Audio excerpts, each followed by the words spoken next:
Hello students, आज की इस वीडियो में हम इंड एस 116 लीजेस के बारे में बात करेंगे और लीजेस के जितने भी हमारे पास में इंपॉर्टेंट क्वेश्चंस हैं वो सारे हम डिस्कस करेंगे। क्वेश्चन के साथ साथ वो क्वेश्चन ऐसा नहीं है कि हम बिल्कुल प्लेन रोबोटिक तरीके से बस क्वेश्चन करते चले जा रहे हैं।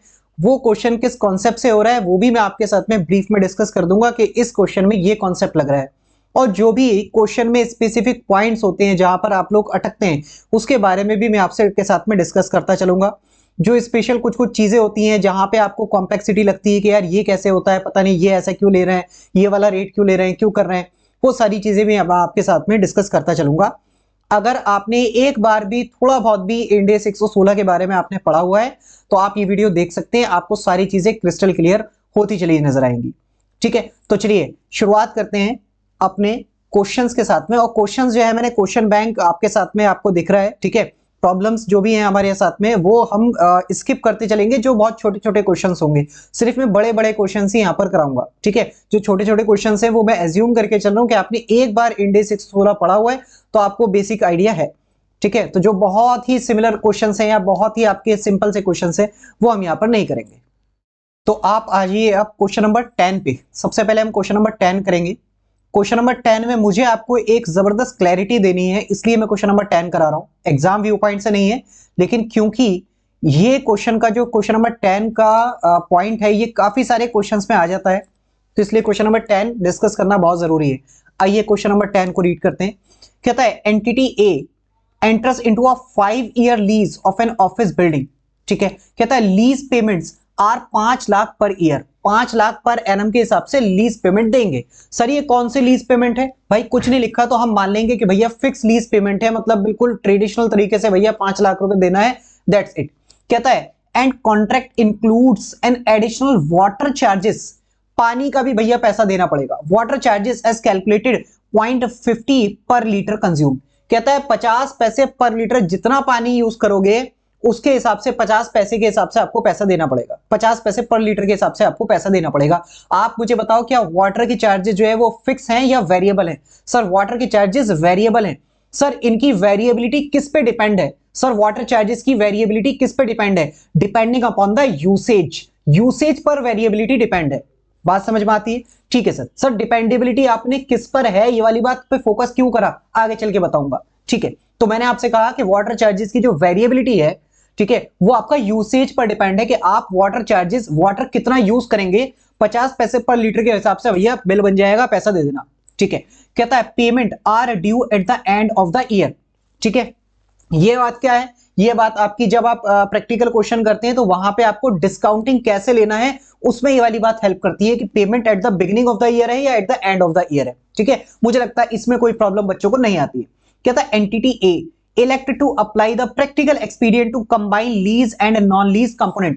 कहता है इस पूरे कॉन्ट्रैक्ट में जो हमने अपने लेसर के साथ में किया है उसमें जो भी आपका लीज कंपोनेंट है और जो आपका नॉन लीज कंपोनेंट है उसको इंड एस कहता है आप चाहो तो अलग कर लो और चाहो तो अलग ना करो। आपके पास ऑप्शन है कि आपको अगर ऐसा लगता है कि भैया लीज और नॉन लीज कंपोनेंट को अलग करना बड़ा कॉम्प्लेक्स है तो आप एक प्रैक्टिकल एक्सपीडियंट लगा सकते हो। प्रैक्टिकल एक्सपीडियंट क्या है कि भैया प्रैक्टिकली पॉसिबल नहीं है कि हम नॉन लीज कंपोनेंट को लीज कंपोनेंट से अलग करें और फिर हम अकाउंटिंग करें। तो हम क्या कर देंगे, जो भी कॉन्ट्रैक्ट में लीज और नॉन लीज कंपोनेंट है उनको सबको कंबाइन कर हम अकाउंटिंग कर लेंगे।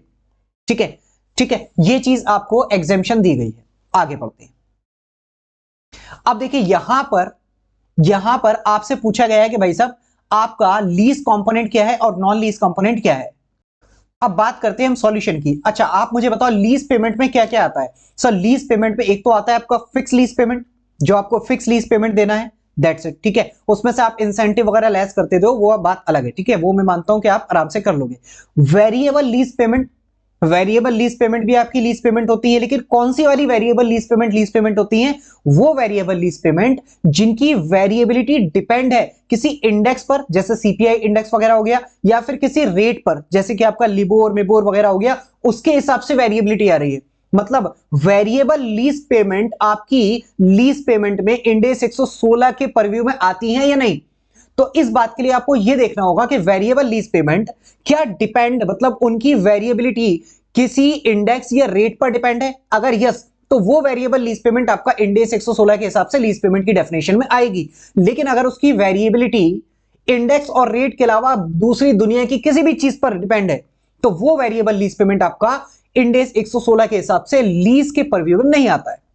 अब मुझे आप यहां पर ये बताओ कि जो आपके वाटर चार्जेस हैं, क्या ये वेरिएबल लीज पेमेंट है? हां सर, ये वेरिएबल लीज पेमेंट है। इसकी वेरिएबिलिटी डिपेंडिंग अपॉन क्या इंडेक्स या रेट है? नहीं सर, यूसेज है कि कितना यूज करोगे उसके बेस पे पैसा घटेगा या बढ़ेगा। तो क्या वाटर चार्जेस का जो आपका लीज पेमेंट है, क्या उसके ऊपर इंड एस 116 लगना चाहिए? क्या इंड एस 116 के हिसाब से उसकी लीज की अकाउंटिंग करनी चाहिए? सर बिल्कुल नहीं करनी चाहिए, क्योंकि वो तो क्या है आपका लीज पेमेंट, मतलब वो आपका इंडेक्स या रेट पर डिपेंड नहीं है।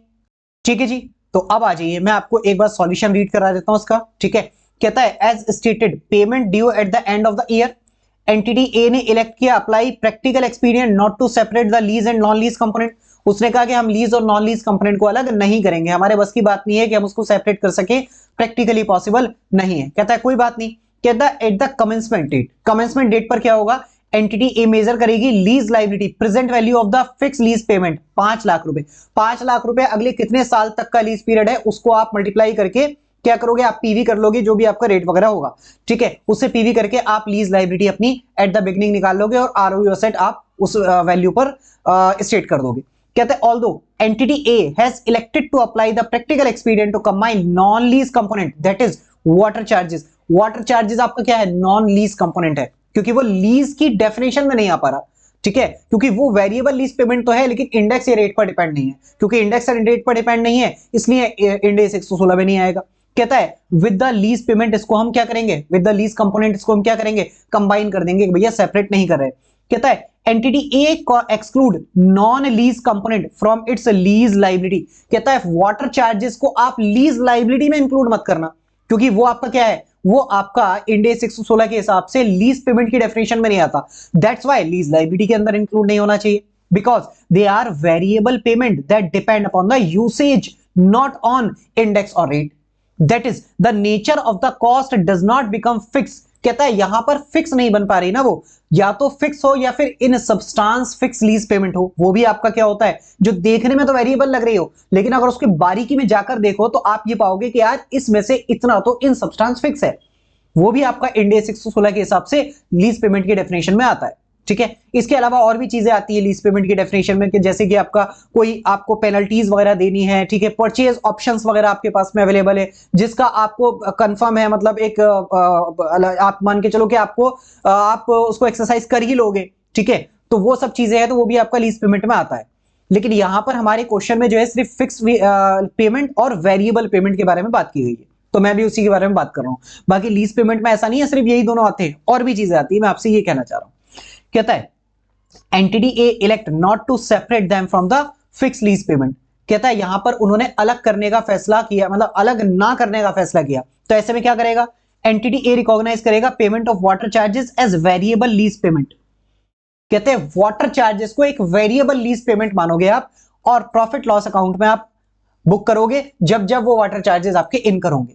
मतलब अगर आप ये कहते हो कि हम सेपरेट नहीं कर रहे, अगर आप वाटर चार्जेस को सेपरेट नहीं कर रहे हो तो आप वाटर चार्जेस, क्योंकि वेरिएबल लीज पेमेंट है इसलिए लीज लायबिलिटी में तो कंसीडर नहीं करोगे, लेकिन वाटर चार्जेस को आप सेपरेट ना करने का डिसीजन लिया तो आपने कहा कि इसको भी हम लीज पेमेंट ही मानेंगे, लेकिन इसकी अकाउंटिंग कैसे करेंगे, हम वेरिएबल लीज पेमेंट के नाम से खर्चा बुक करते चले जाएंगे जब जब वाटर चार्जेस बुक होते चले जाएंगे।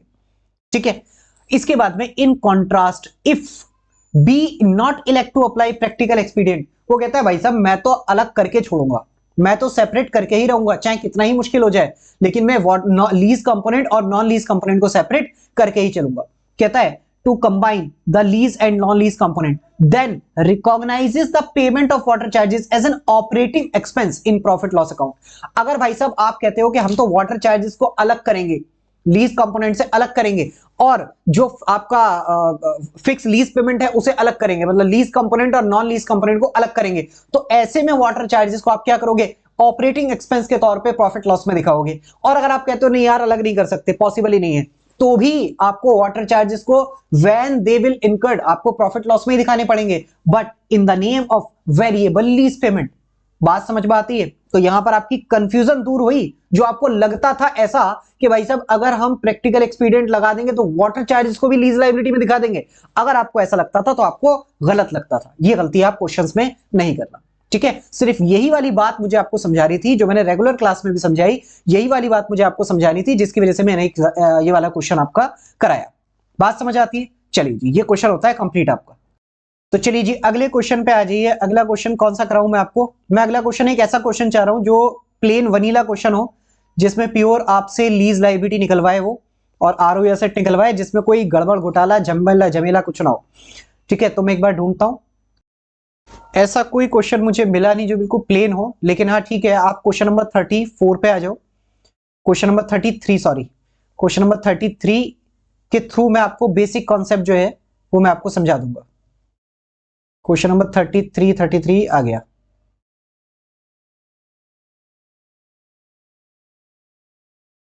ठीक है जी, क्वेश्चन नंबर 33, आइए 33 पढ़ते हैं। कहता है lessee enters into 10 years lease for 6000 square metre of office space. ये क्या है आपका? एक तरह से लीज टर्म है, ठीक है। ये क्या हो गया आपका? एरिया हो गया। कहता है annual lease payment are 1,00,000 payable at the end of each year. कहता है 1,00,000 रुपए आपको हर ईयर के एंड में आपको लीज पेमेंट देनी है। 6000 स्क्वायर मीटर आप यूज करेंगे, अगले 10 साल तक 1,00,000 रुपए at the end of the year आप पे करते रहेंगे। ये हमारा at the commencement of the lease contract हुआ। कहता है interest rate implicit in the lease can not be readily determinable. Lessee का इंक्रीमेंटल बोरोइंग रेट आपको दे रखा है 8%, तो यही यूज करेंगे। कहता है at the beginning of the 6th year, ठीक है। मैं हमेशा आपसे कहता हूं at the beginning of 6th year अगर है ना आपका, तो उसको आप एंड वाली लैंग्वेज में पढ़ो। क्या मैं इसको ये बोल दूं eight the end of the 5th year? ठीक है, कोई प्रॉब्लम? क्योंकि जो पेमेंट है, पेमेंट जो क्वेश्चन का ओरिजिनल थीम है वो ये है कि पेमेंट लास्ट में जा रही है, at the end of the year जा रही है। तो इसीलिए मैं at the beginning of the 6th year को बोलूंगा eight the end of the 5th year. कोई प्रॉब्लम आपको इसमें नहीं होनी चाहिए, बिल्कुल नहीं है सर, क्लियर है। कहता है at the end of the 5th year lessee and lessor agree to amend the original lease to reduce the space to only 3000 square metre.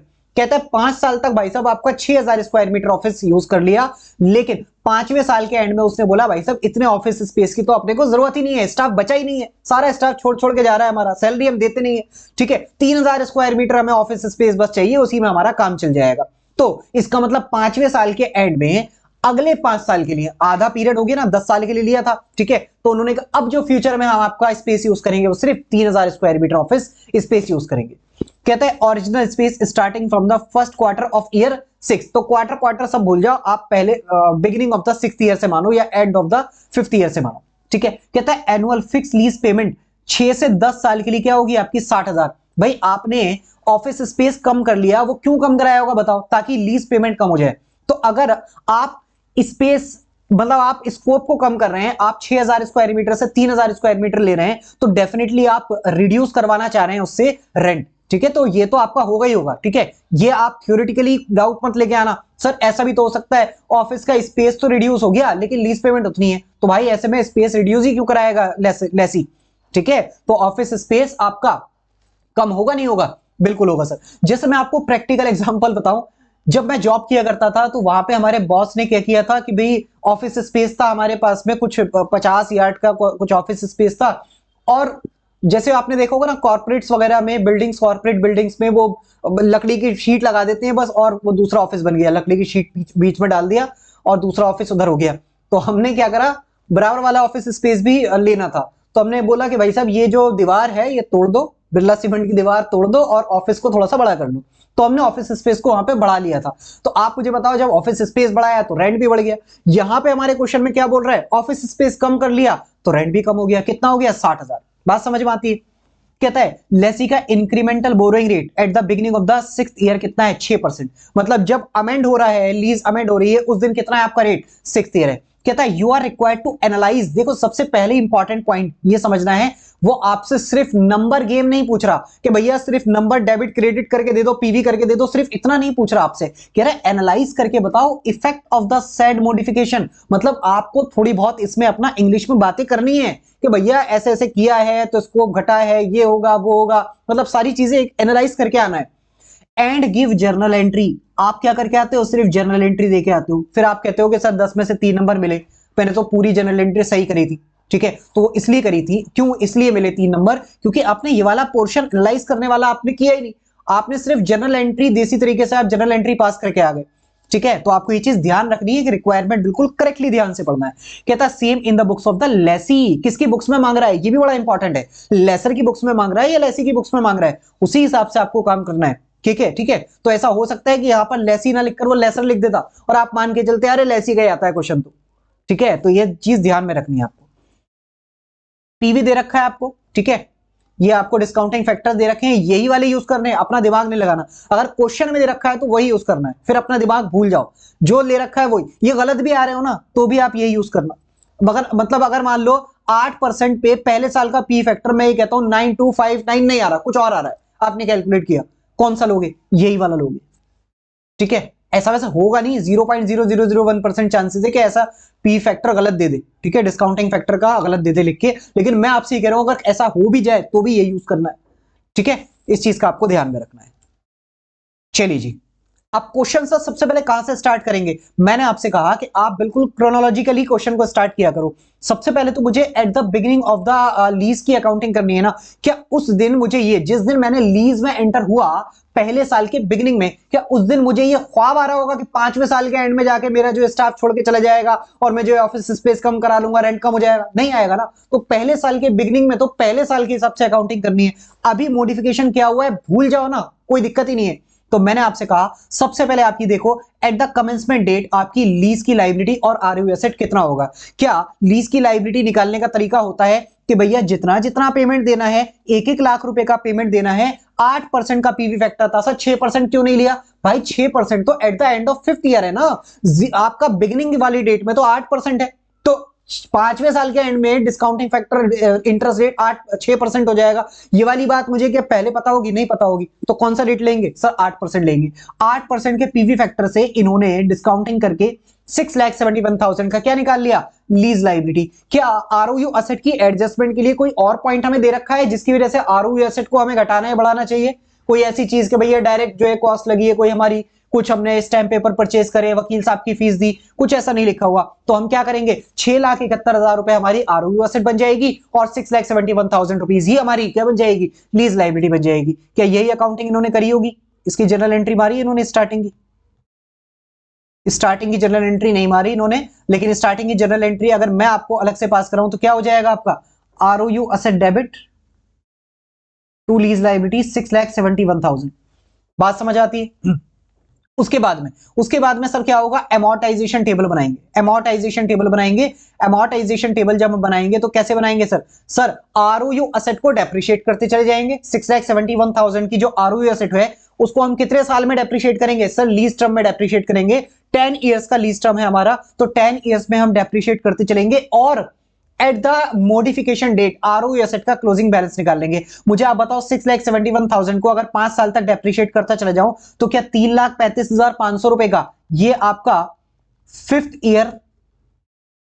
Year and आरओयू asset आ गया? बिल्कुल सर, फिफ्थ ईयर का आरओयू asset कितना आ गया? 3,35,500। उसके बाद में क्या sir हम 6,71,000 रुपए पर इंटरेस्ट रेट चढ़ाते चले जाएं 8% के रेट से और 1-1 लाख रुपए की लीज पेमेंट करते चले जाएं तो हमारा closing balance of lease liability आता चला जाएगा? हाँ सर ये बिल्कुल वैसा ही है क्या जैसे हम इंड एस 109 में फाइनेंशियल लायबिलिटी की अकाउंटिंग करते हैं?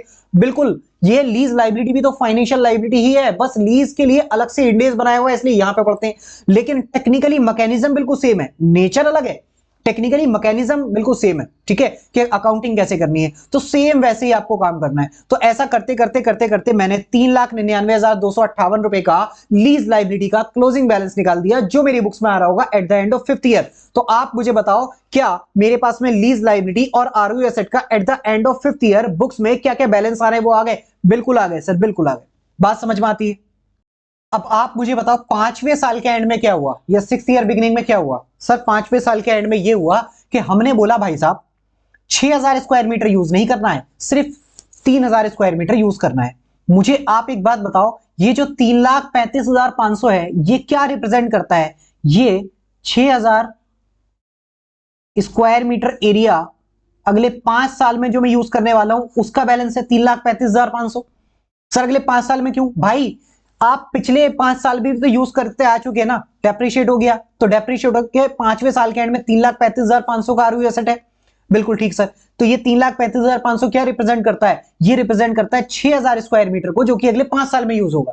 मैंने कहा इसमें से मैंने 3,000 स्क्वायर मीटर एरिया बेच दिया एक तरह से, जिसका मैंने राइट टू यूज परचेज किया था at the beginning of year 1, वो मैंने आज बेच दिया। तो इसका मतलब आधा एरिया बेच दिया। तो इसका मतलब 3,35,500 में से आधा बैलेंस मैंने बेच दिया, तो आधा आरओई एसेट क्रेडिट कर देना चाहिए। हाँ सर, आधा आरओई एसेट क्रेडिट कर देना चाहिए। 1,67,750 ये क्या है आपका सर? ये 3,35,500 का आधा है। बात समझ में आती है? ठीक है सर। इसके बाद में सर ये अगर असेट बेची तो इसकी करस्पॉन्डिंग लायबिलिटी भी कम हुई होगी। तो अगर मैं आपसे कहूं कि मेरा आधा असेट चला गया तो आधी लायबिलिटी भी तो कम कर दो ना उसके करस्पॉन्डिंग। भाई 3,35,500, 3,35,500 6,000 स्क्वायर मीटर को यूज एरिया को रिप्रेजेंट करता था, तो ये 3,99,258 की लायबिलिटी भी तो 6,000 स्क्वायर मीटर स्पेस की लायबिलिटी रिप्रेजेंट होती है ना।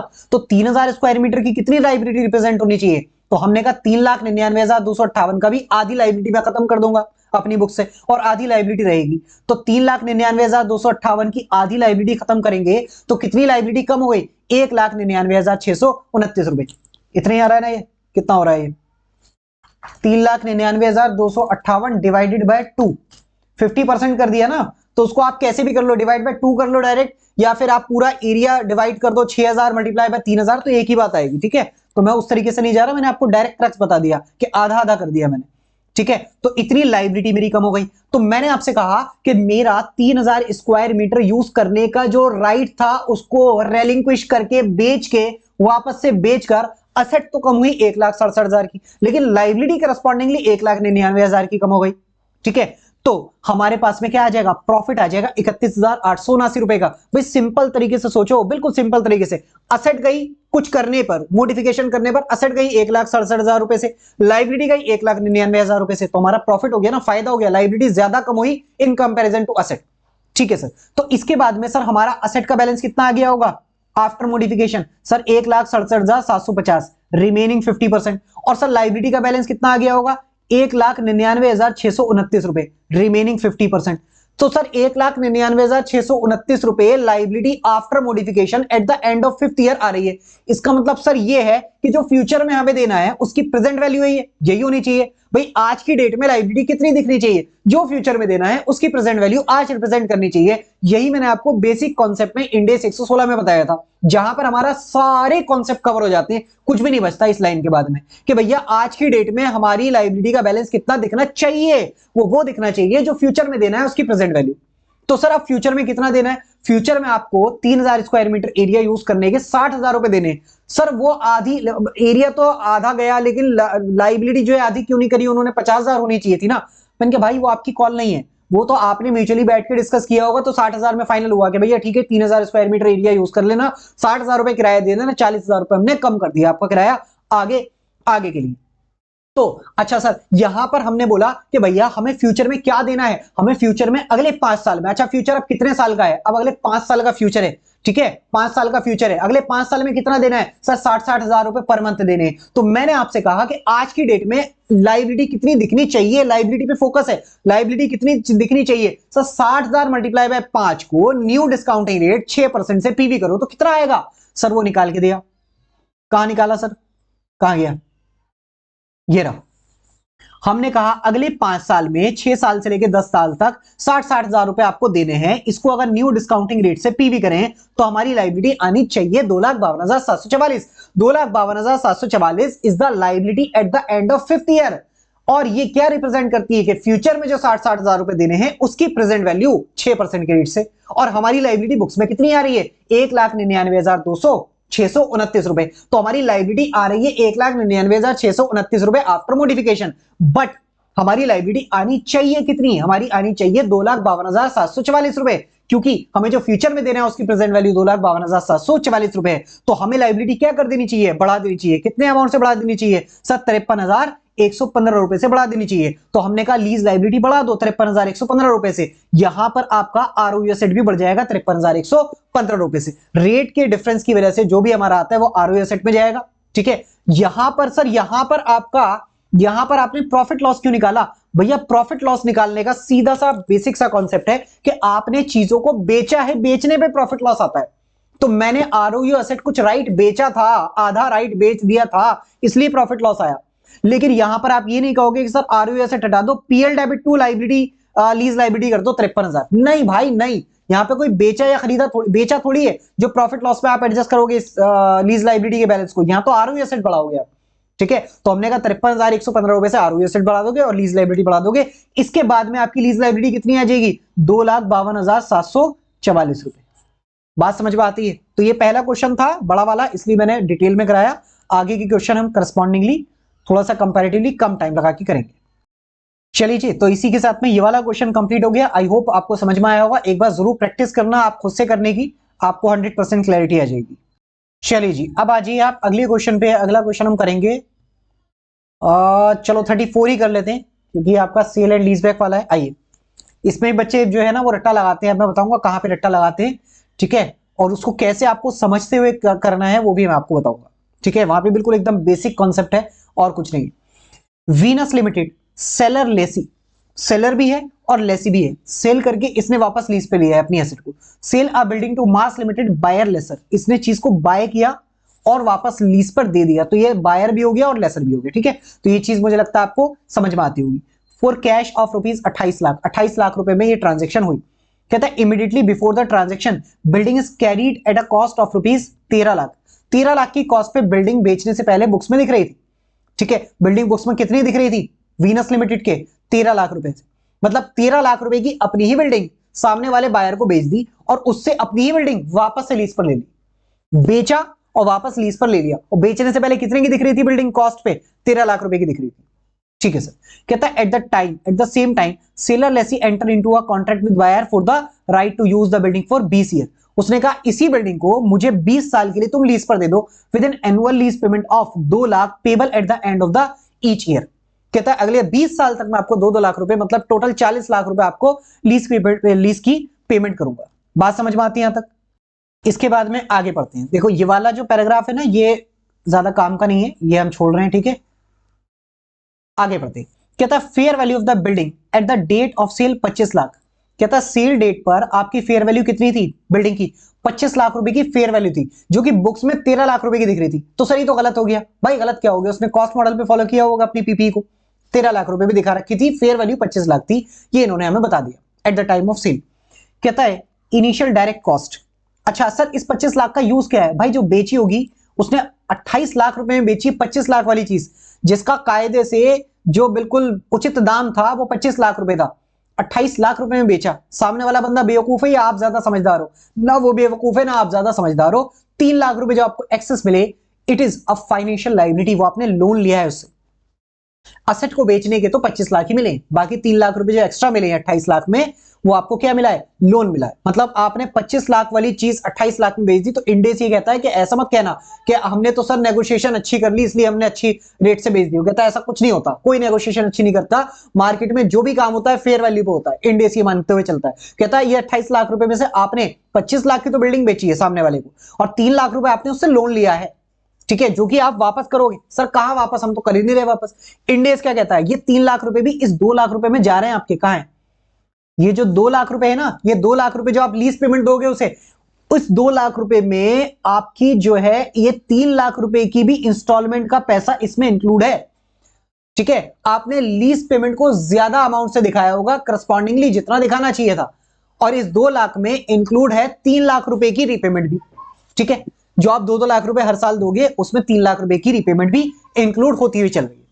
ये वाली चीज अभी मैं आपको प्रैक्टिकली बताऊंगा। अभी कहता है initial direct cost if any are to be ignore the interest rate आपका कितना है? 12%, ठीक है। कहता है which is readily determinable by the seller lessee present value of PV annual lease payment. 2-2 lakh रुपए जो आपको देना है उसकी प्रेजेंट वैल्यू दे रखी है आपको 14,94,000 रुपए। सर ये कहां से आई होगी? भाई ये पीवी कर लिया होगा इन्होंने। 2-2 लाख रुपए को 20 साल तक लेके गए होंगे और 12% से पीवी कर लिया होगा, तो 14,94,000 रुपए आ गया होगा, ठीक है। ये दे रखा है आपको। ये इसके बाद कहता है buyer lessor classify the lease payment of the building as an operating lease. How should the said modification accounted by the Venus Limited? Venus Limited मतलब सेलर लेसी, सेलर लेसी मतलब लेसी के व्यू पॉइंट से आप किस तरीके से इसकी accounting करोगे कि भैया ये जो आपकी बिकी है इसको कैसे आप दिखाओगे। अब देखो यहां पर सबसे पहले तो वही कहता है कि भाई साहब आपने सेल प्राइस बोला 28 लाख रुपए, लेकिन बिल्डिंग की फेयर वैल्यू तो सिर्फ 25 लाख रुपए ही थी। 3 लाख रुपए एक्स्ट्रा जो आपको मिला है ना, ये additional financing provided by the buyer lessor, मतलब बायर लेसर ने आपकी बिल्डिंग आपसे 25 लाख की खरीदी और 3 लाख रुपए आपको लोन दिया है। 28 लाख रुपए उसने टोटल कंसिडरेशन आपको दिया।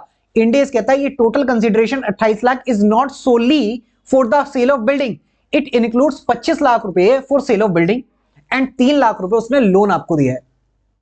अच्छा, ये जो आपका 14,94,000 रुपए आया है जो कि हमें गिवन था, ये कैसे आया सर? 2 लाख रुपए को 2 लाख मल्टीप्लाई बाय 20 को पीवी किया होगा इन्होंने 12% से, तो 14,94,000 रुपए आया। ठीक है, अब यहां पर 2-2 लाख रुपए जो आप दे रहे हो ना, इस 2-2 लाख रुपए में हर साल 2-2 लाख रुपए में ये जो 3 लाख रुपए आपने फाइनेंशियल लायबिलिटी लोन लिया है, इसकी इंस्टॉलमेंट भी कुछ कुछ जा रही है। तो इस 2 लाख रुपए के भी दो पार्ट, एक तो लीज पेमेंट और एक जो है आपका फाइनेंशियल लायबिलिटी की ईएमआई, जो आप 3 लाख रुपए का कुछ कुछ हिस्सा दे रहे होगे वो भी इसमें है। तो आप मुझे बताओ क्या इस 14,94,000 रुपए, ये जो 14,94,000 रुपए, क्या ये प्रेजेंट वैल्यू है? हाँ सर ये प्रेजेंट वैल्यू है, जो फ्यूचर में 2-2 लाख रुपए देना है उसकी प्रेजेंट वैल्यू है 14,94,000 रुपए। क्या इस 14,94,000 रुपए में भी 3 लाख रुपए तो ये लोन वाला ही है? बात समझ आती है? 3 लाख रुपए तो ये लोन वाला ही है। इसका मतलब आपकी लीज लाइबिलिटी, मतलब आपको जो टोटल पेबल है फ्यूचर में, उसकी प्रेजेंट वैल्यू, टोटल लाइबिलिटी की प्रेजेंट वैल्यू 14,94,000 रुपए।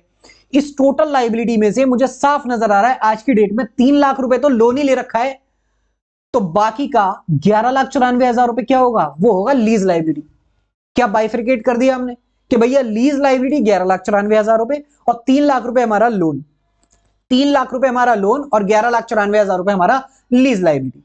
सर इसी तरीके से जो 2-2 लाख रुपए हम दे रहे हैं फ्यूचर में, उस 2 लाख रुपए में से भी कुछ तो लीज की पेमेंट होगी और कुछ जो है आपका कुछ जो है आपकी किसकी पेमेंट होगी? लोन की पेमेंट होगी। मतलब इस 2 लाख रुपए में से कुछ पोर्शन अगेंस्ट 11,94,000 जा रहा होगा जो लीज के नाम पर जा रहा है, और इस 2 लाख रुपए में से कुछ पोर्शन अगेंस्ट 3 लाख जा रहा होगा जो कि फाइनेंशियल लायबिलिटी है।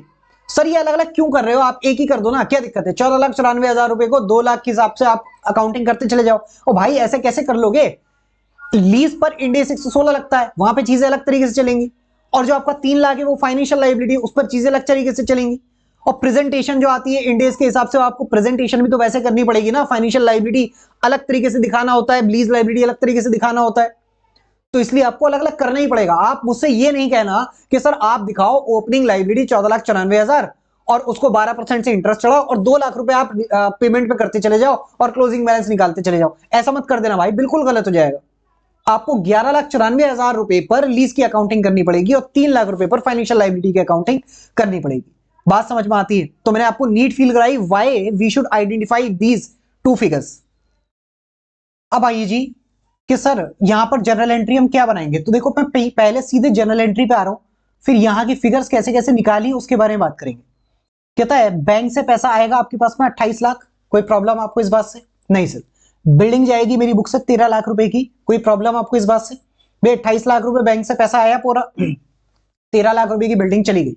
दो फिगर तो सर क्लियर हो गई हमारी। सर फाइनेंशियल लायबिलिटी 14,94,000 रुपए आएगी, कोई प्रॉब्लम इस बात से? मैं इसमें आपसे ये कहता हूं कि इसमें भी आप दिखाओ, इसको दो पार्ट्स में दिखाओ। लीज लायबिलिटी 11,94,000 और फाइनेंशियल लायबिलिटी 3 लाख रुपए। ठीक है, इन्होंने इकट्ठा करके दिखा दी, मैं ये कहता हूं दोनों अलग अलग दिखाओ। भाई लीज लायबिलिटी 11,94 है और फाइनेंशियल लायबिलिटी 109 वाली 3 लाख रुपए, कोई प्रॉब्लम इस बात में? नहीं सर। ये तीन फिगर हमारे समझ में आ गई, 1, 2 और ये 3। सर ये कैसे आया और सर ये कैसे आया? आरओयू एसेट तो सर हमारे हिसाब से जितनी लीज लायबिलिटी होती है उतनी आरओयू एसेट आनी चाहिए थी। ये अजीब सी फिगर 6,20,880 कैसे आ गई? और गेन ऑन जो आपने ट्रांसफर किया, ये तो सर हमें समझने की जरूरत ही नहीं है, क्योंकि ये तो सर हम बैलेंसिंग फिगर निकाल देते। मैं आपसे ये कहता हूं कि ये बैलेंसिंग फिगर तो ठीक है, आपने बोला कि भी ठीक है निकल जाएगा, ठीक है, लेकिन मैं आपसे कहता हूं इसको डेराइव कैसे किया ये भी हम समझेंगे। ठीक है, दोनों चीजें बिल्कुल कॉन्सेप्चुअल है। अब मेरी बात बिल्कुल आप ध्यान से सुनना। सबसे पहले मैं आपसे बात करूंगा कि आरओयू एसेट 6,20,880 कैसे आया। आरओयू एसेट 6,20,880 कैसे आया? मुझे अब आप एक बात बताओ, ये जो मेरे पास में बुक्स में कैरिंग अमाउंट था 13 लाख रुपए, इसको मैंने डी रिकॉग्नाइज किया और फिर यही वाली एसेट वापस से लीज पर ले ली। जिस एसेट का मैंने 13 लाख रुपए डी रिकॉग्नाइज किया कि भैया बेच दी, बेचने के नाम पे डी रिकॉग्नाइज किया, वही एसेट मैंने लीज पर ले ली। बिल्कुल सर, जो एसेट मेरे पास में 13 लाख रुपए की दिख रही थी, उसकी एक्चुअल में फेयर वैल्यू कितनी थी मार्केट में? सर उसकी फेयर वैल्यू थी 25 लाख रुपए। कोई प्रॉब्लम इस बात से? मुझे बताओ, इस 25 लाख रुपए की एसेट का, इस 25 लाख रुपए की एसेट का मैंने उतना पोर्शन वापस से राइट टू यूज के तौर पे परचेज कर लिया, जिसकी लीज लाइबिलिटी 11,94,000 रुपए देनी है। एग्रीड करते हो? क्या इस 25 लाख रुपए में से ही कुछ पोर्शन 20 साल के लिए, 20 ईयर्स के लिए मैंने परचेज कर लिया? भाई राइट टू यूज असेट में आप ऐसे समझो, पूरी असेट अगर मान लो वो 50 साल की है, तो कुछ टाइम के लिए मैंने यूज करने के लिए मैंने कहा भैया इतनी पेमेंट ले लेना, 11,94,000 रुपए।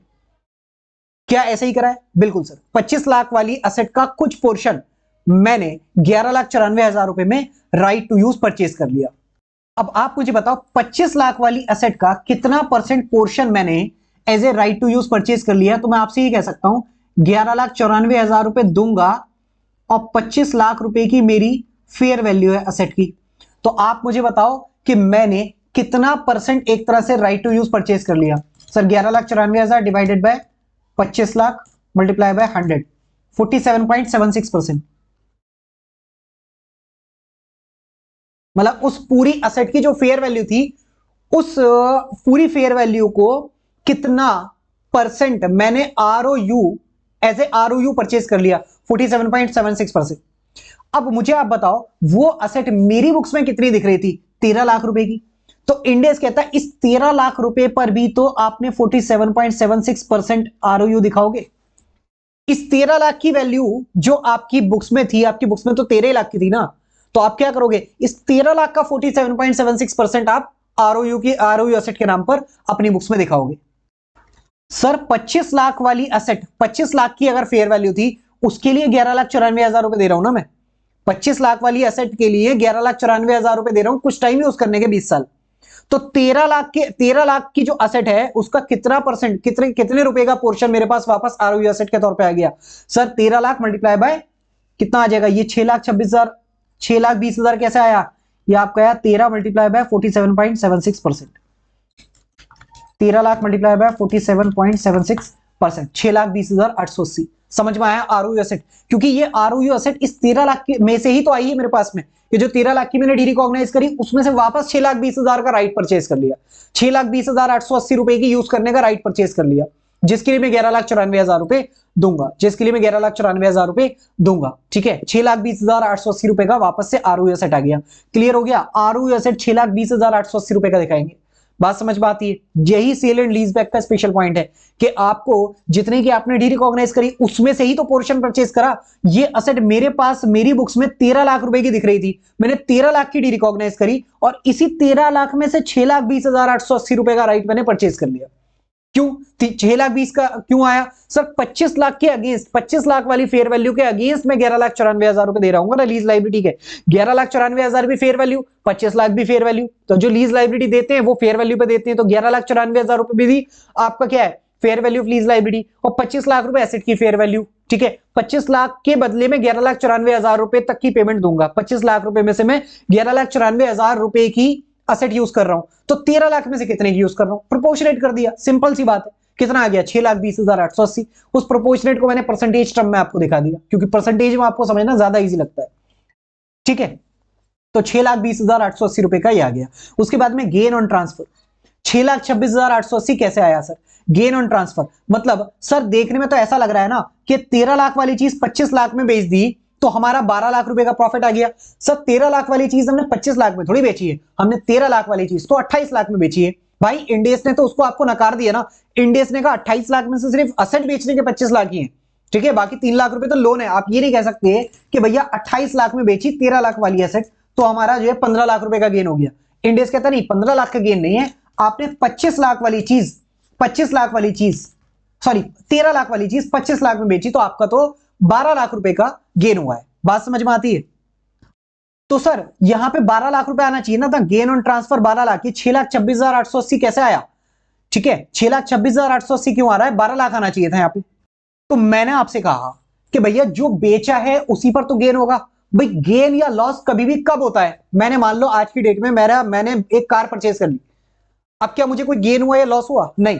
इस कार को जब मैं फर्दर बेचूंगा तो गेन होगा या लॉस होगा? मतलब कॉस्ट से ज्यादा पे बेची तो गेन हो जाएगा, कम पे बेची तो लॉस हो जाएगा। लेकिन गेन और लॉस कब होता है आप मुझे बताओ? कि जब हम कोई चीज बेचते हैं तभी गेन लॉस होता है। हाँ तो सर बेच दी ना 25 लाख की, तो हो गया ना 12 लाख रुपए का गेन। तो मैंने आपसे कहा कि आपने नहीं बेची, पूरी एसेट नहीं बेची, आपने 13 लाख वाली एसेट बेची तो, लेकिन उस 13 लाख में से 6,20,000 रुपए की वापस से परचेज भी तो कर ली। इसका नाम ही तो चेंज हो गया। आप ऐसे क्यों नहीं समझ पा रहे मेरी बात? इसका नाम असेट से करके आरओई एसेट हो गया, बस पीपी से चेंज हो गया आरओई एसेट हो गया। है तो ये वही एसेट जो आपने ही बेची थी और वापस परचेज कर ली। यही तो सेल एंड लीज बैक का कॉन्सेप्ट है। तो इंडेस कहता है 13 लाख रुपए में से 6,20,880 की तो वापस परचेज कर ली। बेची कितने की? 13 लाख में से माइनस अगर मैं कर दूं जितनी वापस परचेज कर ली, 13 लाख माइनस 6,20,880 की मैंने वापस परचेज कर ली, तो एक्चुअल में 13 लाख रुपए में से 6,79,120 रुपए की एक्चुअल सेल करी है एसेट, एक्चुअल सेल करी है। तो अगर मुझे आप बताओ 12 लाख रुपए का गेन, 12 लाख रुपए का गेन तो जब है ना जब मैं 13 लाख रुपए की पूरी सेल दिखाऊं, लेकिन एक्चुअल में तो मैंने सेल पूरी 13 लाख की करी ही नहीं है। मैंने सेल करी है सिर्फ 6,79,120 रुपए की। तो गेन सिर्फ 6,79,000 जो एक्चुअल में सेल किया है, जो कि बेचने के बाद वापस परचेज नहीं किया, वही तो एक्चुअल सेल हुआ। 13 लाख की बेचकर 6,20,000 रुपए की आरओ एसेट के फॉर्म में वापस से परचेज कर ली, तो एक्चुअल में कितने की सेल करी? 6,79,120 रुपए की वैल्यू एक्चुअल में डी रिकॉग्नाइज हुई है हमारी बुक से। ठीक है, क्योंकि 13 लाख की डी रिकॉग्नाइज होकर 6,20 की वापस से रिकॉग्नाइज हो गई, तो एक्चुअल में तो 6,79,120 रुपए की सेल हुई है ना असेट हमारी। तो ये 12 लाख का गेन तो 13 लाख रुपए पर है, लेकिन 13 लाख की एक्चुअल में बिकी नहीं। तो 12 लाख रुपए का गेन अगर 13 लाख रुपए पर है तो 6,79,000 रुपए पर कितना गेन होगा? तो आप डिवाइड कर दो, 12 लाख डिवाइडेड बाय 13 लाख, ठीक है, मल्टीप्लाई बाय 6,79,120 रुपए, 6,26,880 रुपए, ये वैल्यू आ जाएगी।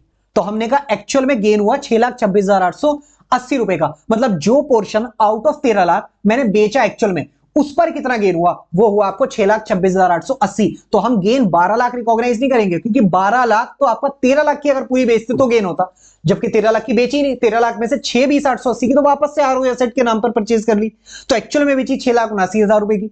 तो उसने कहा कि भैया 12 लाख रुपए का गेन तो 13 लाख की अगर पूरी बेचे तो है, तो 6,79,120 की अगर बेची तो कितना गेन? तो हमने कहा 6,26,880 रुपए। तो मतलब हम गेन जो रिकॉग्नाइज करेंगे वो 6,26,880 रुपए, क्योंकि जो एक्चुअल में जितना पोर्शन हमने आउट ऑफ 13 लाख बेचा है उसी पर तो गेन होगा। जो पोर्शन बेचकर वापस खरीद लिया तो एक्चुअल में बेचा ही नहीं, तो जब बेचा ही नहीं 6,20 का तो उस पर गेन भी रिकॉग्नाइज नहीं होगा। बात समझ में आती है? यहां पर बच्चे प्रोपोर्शनेट वाला रट्टा लगाते हैं, तो मैंने आपको कॉन्सेप्चुअली बता दिया। मुझे लगता है अब आपको कोई दिक्कत नहीं आनी चाहिए। चलिए जी, अब आ जाइए आप क्वेश्चन नंबर 35 नहीं करेंगे, 36 कर लेते हैं। आइए 36 में भी बच्चों को बड़ी प्रॉब्लम रहती है। यहां पे बच्चों को ये नहीं पता लगता कि भाई साहब यहाँ पे कौन से लेजर में कितना अमाउंट दिखाना है, समझ नहीं आता उनके। ठीक है, क्यों समझ नहीं आता? क्योंकि आपने कहीं ना कहीं चीजों को रट लिया होता है। तो रटना नहीं है, अपने को समझ के चलना है। तो मैं यहाँ पे आपको सारी चीजें समझाऊंगा कि कौन सी वैल्यू कहां पर आ रही है, कितनी आ रही है, तो उतनी क्यों आ रही है, कितनी दिखा रहा है, इतनी क्यों दिखा रहा है, सारी चीजें मैं बिल्कुल कॉन्सेप्चुअली आपको बताऊंगा। चलिए क्वेश्चन पढ़ते हैं। कहता है a company manufacturers specialised machine, company ने मैन्युफैक्चर की specialised machine. Company offer customer the choice either to buy or leasing the machinery. कहता भैया ये मशीनरी या तो किराए पे ले लो, हमसे लीज करा लो, या फिर हमसे परचेज कर लो। Customer chooses to lease the machinery. ठीक है, उसने कहा भाई साहब हमें तो लीज पे दे दो। कहता है details of the arrangement R S follows. कहता है लीज कमेंस हुई है 1 अप्रैल 2011 को and last for the 3 years, 3 साल का लीज पीरियड दे रखा है। कहता है lessee is required to make 3 annual rental payable, arrear में देगा 57,500। लेसी 57,500 3 साल तक देगा। मुझे अब बताओ कितना कंसिडरेशन देगा? 57,500 मल्टीप्लाई बाय 3, 1,72,500 रुपए देगा during 3 years of lease payment. हर साल के एंड में इतना इतना पेमेंट करता चला जाएगा। कहता है leased machinery is return to the lessor at the end of the lease. तीसरे साल के एंड में मशीनरी लाके लेसर को पकड़ा देगा, भाई साहब आपकी मशीनरी।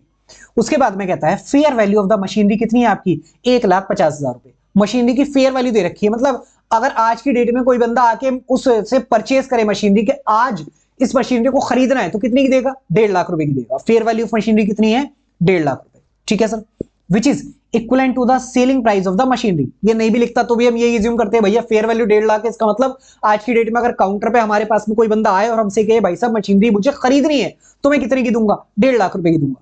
हमारा केस खरीदने वाला नहीं है क्योंकि हम तो इंडेक्स 116 पढ़ रहे हैं, तो यहाँ पे तो लीज की बात करेगा। तो उसने कहा भैया हमने तो लीज पे लिए 57,500 मल्टीप्लाई बाय 3, इतना हम लीज पेमेंट देंगे अगले 3 साल में। कहता है मशीनरी की कॉस्ट 1 लाख रुपए है मैन्युफैक्चरर, भैया 1 लाख रुपए मैन्युफैक्चरिंग की कॉस्ट लगी उसकी और 1.5 लाख रुपए में बेचेगा, 50,000 रुपए अपना प्रॉफिट कमा रहा होगा अगला बंदा, ठीक है सर कोई दिक्कत नहीं है। कहता है lessor incurred cost of 2500 to negotiate and arrange the lease. कहता है लीज को अरेंज करने में बड़ी सारी चीजें होंगी, कॉन्ट्रैक्ट बने होंगे, स्टैम्प पेपर्स बने होंगे, बड़ी टर्म्स कंडीशंस वगैरह और भी चीजें होंगी, वो करने कराने में 2500 रुपए का हमारा खर्चा हुआ, ठीक है सर। उसके बाद में कहता है इसका करेंगे क्या अभी मैं आपको सब बताऊंगा।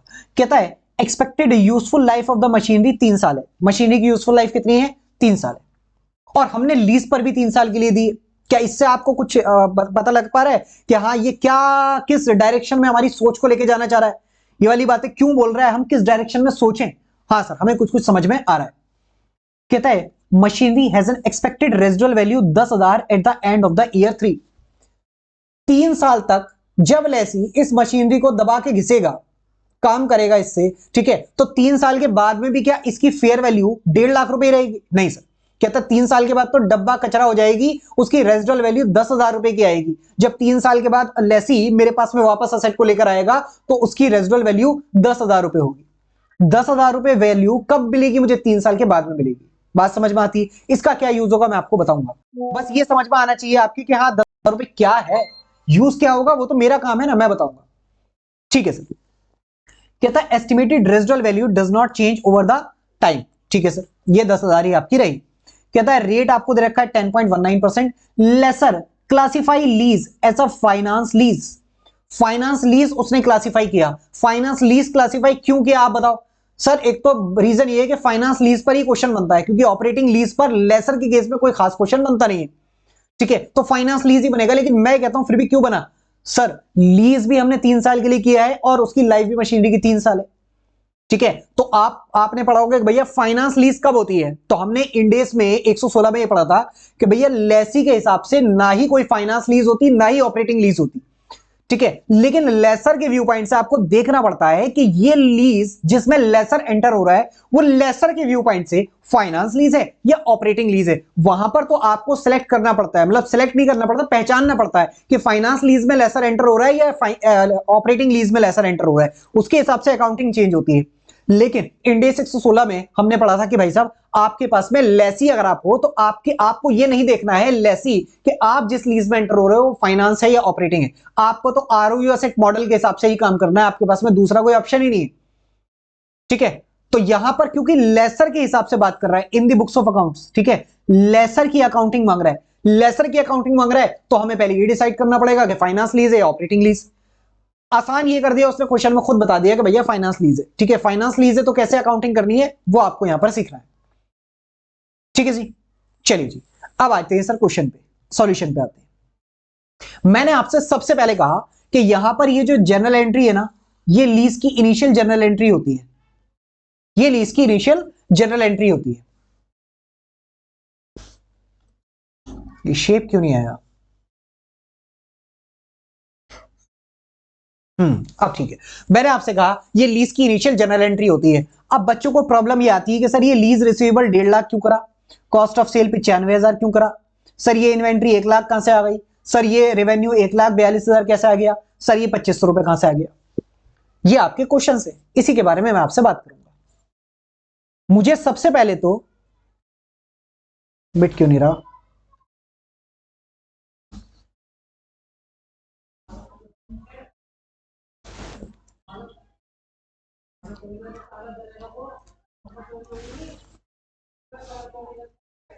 ठीक है जी। मुझे सबसे पहले तो आप ये बताओ कि क्या मैं आपको अमाउंट बाद में बता दूं, पहले मैं ये पर्टिकुलर्स बता दूं। हाँ सर पहले पर्टिकुलर्स बता दूं। मैंने आपसे कहा कि जब मैंने लीज पर अपनी असेट दे दी, एक असेट मेरे पास थी और मेरा काम था उसको लीज पर देना, ठीक है, तो क्या वो मेरी इन्वेंट्री होगी। हाँ सर मैं इन्वेंट्री बनाता हूं, मैन्युफैक्चर किया है भाई, इन्वेंट्री बनाई है और मेरा काम है इस इन्वेंट्री को लीज पर देना। बेचना या लीज पर देना, बेचता भी हूं लीज पर भी देता हूं। तो क्या हो गया मेरी इन्वेंट्री, मतलब वो जो असेट स्पेशलाइज्ड मशीनरी बनाई, क्या वो मैं पीपीई बोलूंगा या इन्वेंट्री बोलूंगा? सर इन्वेंट्री बोलेंगे। क्या मैंने इन्वेंट्री दे दी जिसकी कॉस्ट मेरी बुक्स में 1 लाख रुपए आई थी? हाँ सर। क्या वो मैंने लीज पर दे दी? हाँ सर लीज पर दे दी। तो क्या मेरे पास से इन्वेंट्री डी रिकॉग्नाइज हो जानी चाहिए? हाँ सर डी रिकॉग्नाइज हो जानी चाहिए। तो क्या टू इन्वेंट्री 1 लाख रुपए क्रेडिट कर दूं? कोई प्रॉब्लम आपको इस बात में?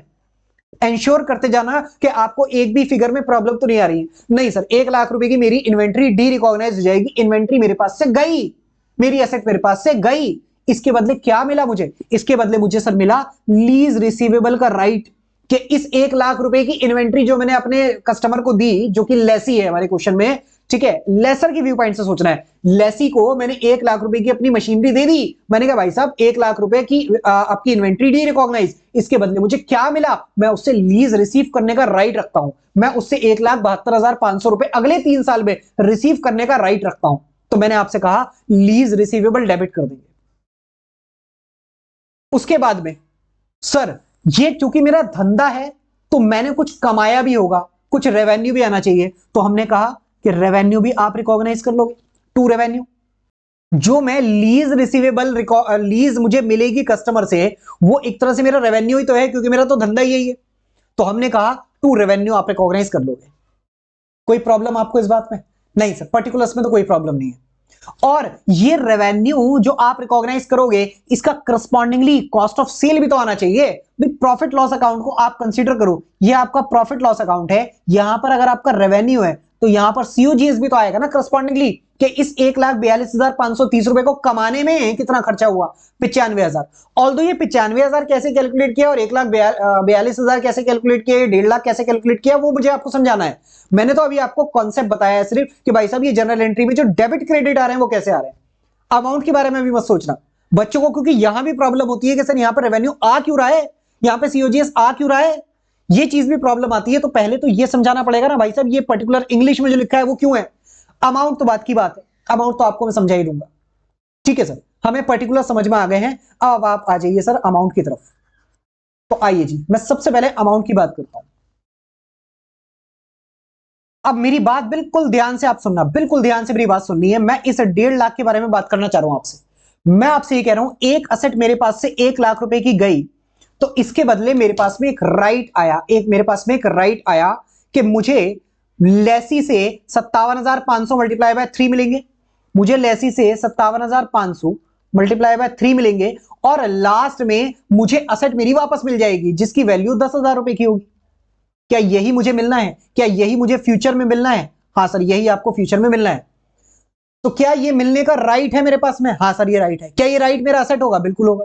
तो मैंने आपसे कहा 57,500 मल्टीप्लाई बाय 3 प्लस 10,000 जो तीसरे साल में मिलेंगे, इसको अपने अपने रेस्पेक्टिव डिस्काउंट रेट से पीवी कर लेंगे, वो आपका 1,50,000 रुपए आ जाएगा। मतलब 57,500 मैं आपको पेस्ट ही करके दिखा दूं?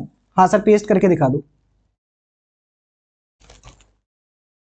मैं एक्सेल में कैलकुलेट करके आपको पेस्ट करके यहां पे दिखाता हूं कि मैं क्या कहना चाह रहा हूं आपसे। यहां कर देता हूं, है ना। मैं आपसे ये कह रहा हूं कि मुझे 3 साल में, दिख रहा है आपको?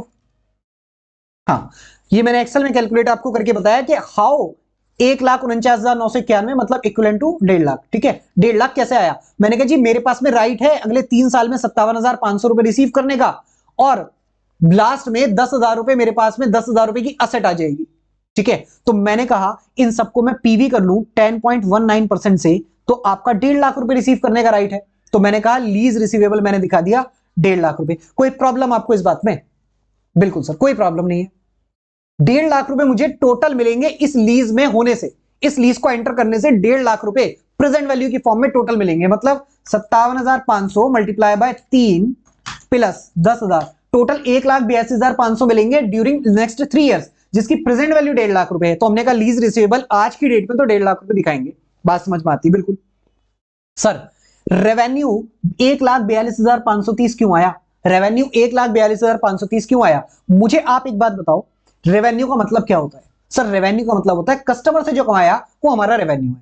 क्या ये 1.5 लाख रुपए में सारा का सारा कस्टमर से कमा रहा हूं? नहीं सर, कस्टमर से तो सिर्फ 57,500 मल्टीप्लाई बाय 3 कमा रहा हूं ना, कस्टमर से तो सिर्फ 57,500 मल्टीप्लाई बाय 3 कमा रहा हूं ना, तो 57,500 मल्टीप्लाई बाय 3 को 10.19% से आप पीवी करोगे तो आएगा 1,42,530। तो आउट ऑफ 1.5 लाख जो मुझे टोटल रिसीव होने हैं उसमें से 10,000 की तो असेट ही वापस आ जाएगी। तो जब असेट ही वापस आ जाएगी तो वो आपका रेवेन्यू थोड़ी है, वो तो असेट वापस आ रही है ना 10,000 रुपए की, 10,000 रुपए की तो एसेट ही वापस आ जाएगी। आपने कस्टमर से तो 57,500 मल्टीप्लाई बाय 3 कमाए ना, तो आप मुझे बताओ इन तीन का अगर मैं टोटल कर दूं 52,182, 47,356 और 42,977, तो ये आ जाएगा 1,42,530। 52,182 प्लस 47,356 प्लस 42,977, 1,42,515 या 1,42,530। ठीक है, राउंड ऑफ में कर दे तो 1,42,530, मतलब 1,42,530 क्या है, 57,500 मल्टीप्लाई बाय 3 का 10.19% से आप पीवी कर लोगे तो 1,42,530 आ जाएगा। और कस्टमर से जो कमाते हैं वो हमारा रेवेन्यू होता है, तो इसलिए 1,42,530 आया। लेकिन लीज रिसीवेबल 1.5 लाख है, क्योंकि लीज रिसीवेबल का मतलब है कि टोटल पैसा मुझे कितना मिलेगा, तो बनेगा 57,500 मल्टीप्लाई बाय 3 तो मिलेगा ही मिलेगा, प्लस 10,000 रुपए की आपकी एसेट जब वापस आ जाएगी तो वो भी आपकी एसेट है, तो वो भी आपको मिलनी है, तो वो भी आप रिसीवेबल के नाम पर आज ही बुक करके चलोगे। बात समझ में आती है आपके? इसके बाद में बात आती है सर 95,000 रुपए कैसे आया, कॉस्ट ऑफ गुड्स सोल्ड या कॉस्ट ऑफ सेल्स आपका 95,000 रुपए कैसे आया। मैंने आपसे कहा इस लीज में जब मैं एंटर हुआ तो मैंने अपनी 1 लाख रुपए की इन्वेंट्री दी, जिसमें से 10,000 की तो वापस आ जाएगी, जिसमें से 10,000 की तो वापस आ जाएगी। तो मैंने आपसे कहा कि कॉस्ट मेरी कितनी है, क्या मेरी कॉस्ट 1 लाख रुपए, 1 लाख की इन्वेंट्री गई, नहीं सर, 1 लाख में से 10,000 की तो वापस आ जानी है ना, तो जो पोर्शन वापस आ जाएगा वो कॉस्ट थोड़ी है। इस 1 लाख में से 10,000 रुपए की value eight the end of third year वापस आ जाएगी, तो that will not be our cost. हमारी कॉस्ट कितनी होगी, 1 लाख की गई, जिसमें से 10,000 की वापस आएगी, लेकिन ये थर्ड ईयर में आएगी ना, तो थर्ड ईयर का पी फैक्टर लगा देंगे तो अमाउंट आएगा 7470। ठीक है, प्लस 2500 रुपए जो आपकी लीज की कॉस्ट है, ये भी तो आपका कॉस्ट ऑफ गुड सोल्ड है, ये भी तो आपकी डायरेक्ट कॉस्ट है, डायरेक्ट कॉस्ट है तो कॉस्ट ऑफ गुड सोल्ड में ऐड होगी, प्लस 2500। तो हमने कहा हमारी कॉस्ट ऑफ सेल्स कैसे आया, 1 लाख रुपए की परचेज माइनस क्लोजिंग स्टॉक। भाई कॉस्ट ऑफ गुड सोल्ड कैसे निकालते हो, opening stock plus purchase minus closing stock. ठीक है, मैन्युफैक्चरिंग की कॉस्ट में जो गुड्स मैन्युफैक्चर्ड करे माइनस क्लोजिंग स्टॉक जो आपका है उसको माइनस कर दोगे तो सीओजीएस आएगा। तो हमने कहा 1 लाख रुपए की कॉस्ट है इस मशीनरी की, जिसमें से वापस आ जाएगी, मतलब हमारे पास में क्लोजिंग स्टॉक वापस आ जाएगा तीसरे साल के एंड में, जिसकी वैल्यू 10,000 होगी। तो तीसरे साल के एंड में 10,000 होगी, आज की वैल्यू कितनी है, आज की वैल्यू 7470। तो हमने कहा 1 लाख में से 7470 की तो वापस आ जाएगी, प्लस 2500 रुपए हमारे सीओजीएस के तौर पे लगे, और सॉरी 2500 रुपए हमारी डायरेक्ट कॉस्ट लगी इस लीज में एंटर होने में, तो ये भी हमारी सीओजीएस का पार्ट बनेगी। ठीक है, तो 95,030 इस तरीके से आया। आपको बात समझ में आई? तो यहां पर एंट्री क्या बनी, cost of sale account debit to bank. ठीक है, ये 2500 रुपए मैंने डायरेक्टली कॉस्ट ऑफ सेल्स में ही कैपिटलाइज कर दिए, मतलब कॉस्ट ऑफ सेल्स में ही दिखा दिए। ठीक है, 2500 रुपए, तो यहां पर हमने 2500 रुपए डाल दिया। बात समझ में आती है? इसको आप ऐसे भी कर सकते हो कि 2500 रुपए को आप इन्वेंट्री में कैपिटलाइज करो, तो इन्वेंट्री कितनी हो जाएगी, 1,02,500। फिर मैं ये कहूंगा भैया 1,02,500 की इन्वेंट्री है, जिसमें से 7470 की वापस आ जाएगी, तो कॉस्ट कितनी, 95,030, तब भी इतना ही आएगा। ठीक है, फिर 2500 रुपए यहां नहीं आएगा, फिर एंट्री कैसी बन जाएगी, फिर आपका यहां पर 1,02,500 आ जाएगा और यहां पर 2500 रुपए नहीं आएगा। ठीक है, ऐसे भी आप कर सकते हो। ठीक है, तो रट्टा मत लगाना कि भैया ये 2500 रुपए तो अच्छा ऐसे ही करना होता है। सिंपल सी मैथमेटिक्स और कुछ नहीं है, सिंपल अकाउंटिंग और कुछ नहीं है। तो आपको सारी चीज समझ में आ गई कि भैया कैसे कैसे लीज रिसीवेबल आया, कॉस्ट ऑफ गुड्स सेल्स आया, इन्वेंट्री, रेवेन्यू और कैश। ठीक है सर, इसके बाद में लीज रिसीवेबल्स कैसे होंगी उसका आपने यहां पर एमोर्टाइजेशन शेड्यूल बना देंगे। लीज रिसीवेबल 1.5 लाख रुपए, 1.5 लाख रुपए में से 57,500 हर साल में आते चले जाएंगे, 10.19% से इनकम बुक करते चले जाऊंगा इंटरेस्ट की, और लीज रिसीवेबल आपका कम होता चले जाएगा, और थर्ड ईयर के एंड में वैल्यू कितनी आ जाएगी, 10,000, मतलब लीज रिसीवेबल की वैल्यू 10,000 रुपए आ जाएगी। इस 10,000 रुपए लीज रिसीवेबल का हम क्या करेंगे सर, इन्वेंट्री आ जाएगी इसके बदले। 10,000 रुपए का जो लीज रिसीवेबल का बैलेंस बचेगा eight the end of third year, उसके बदले 10,000 की इन्वेंट्री वापस आ जाएगी मेरे पास में, बात खत्म। तो एंट्री क्या कर दूंगा, तीसरे साल के एंड में। ये एंट्री कब हो रही है, ठीक है, थर्ड ईयर में एंट्री हो रही है।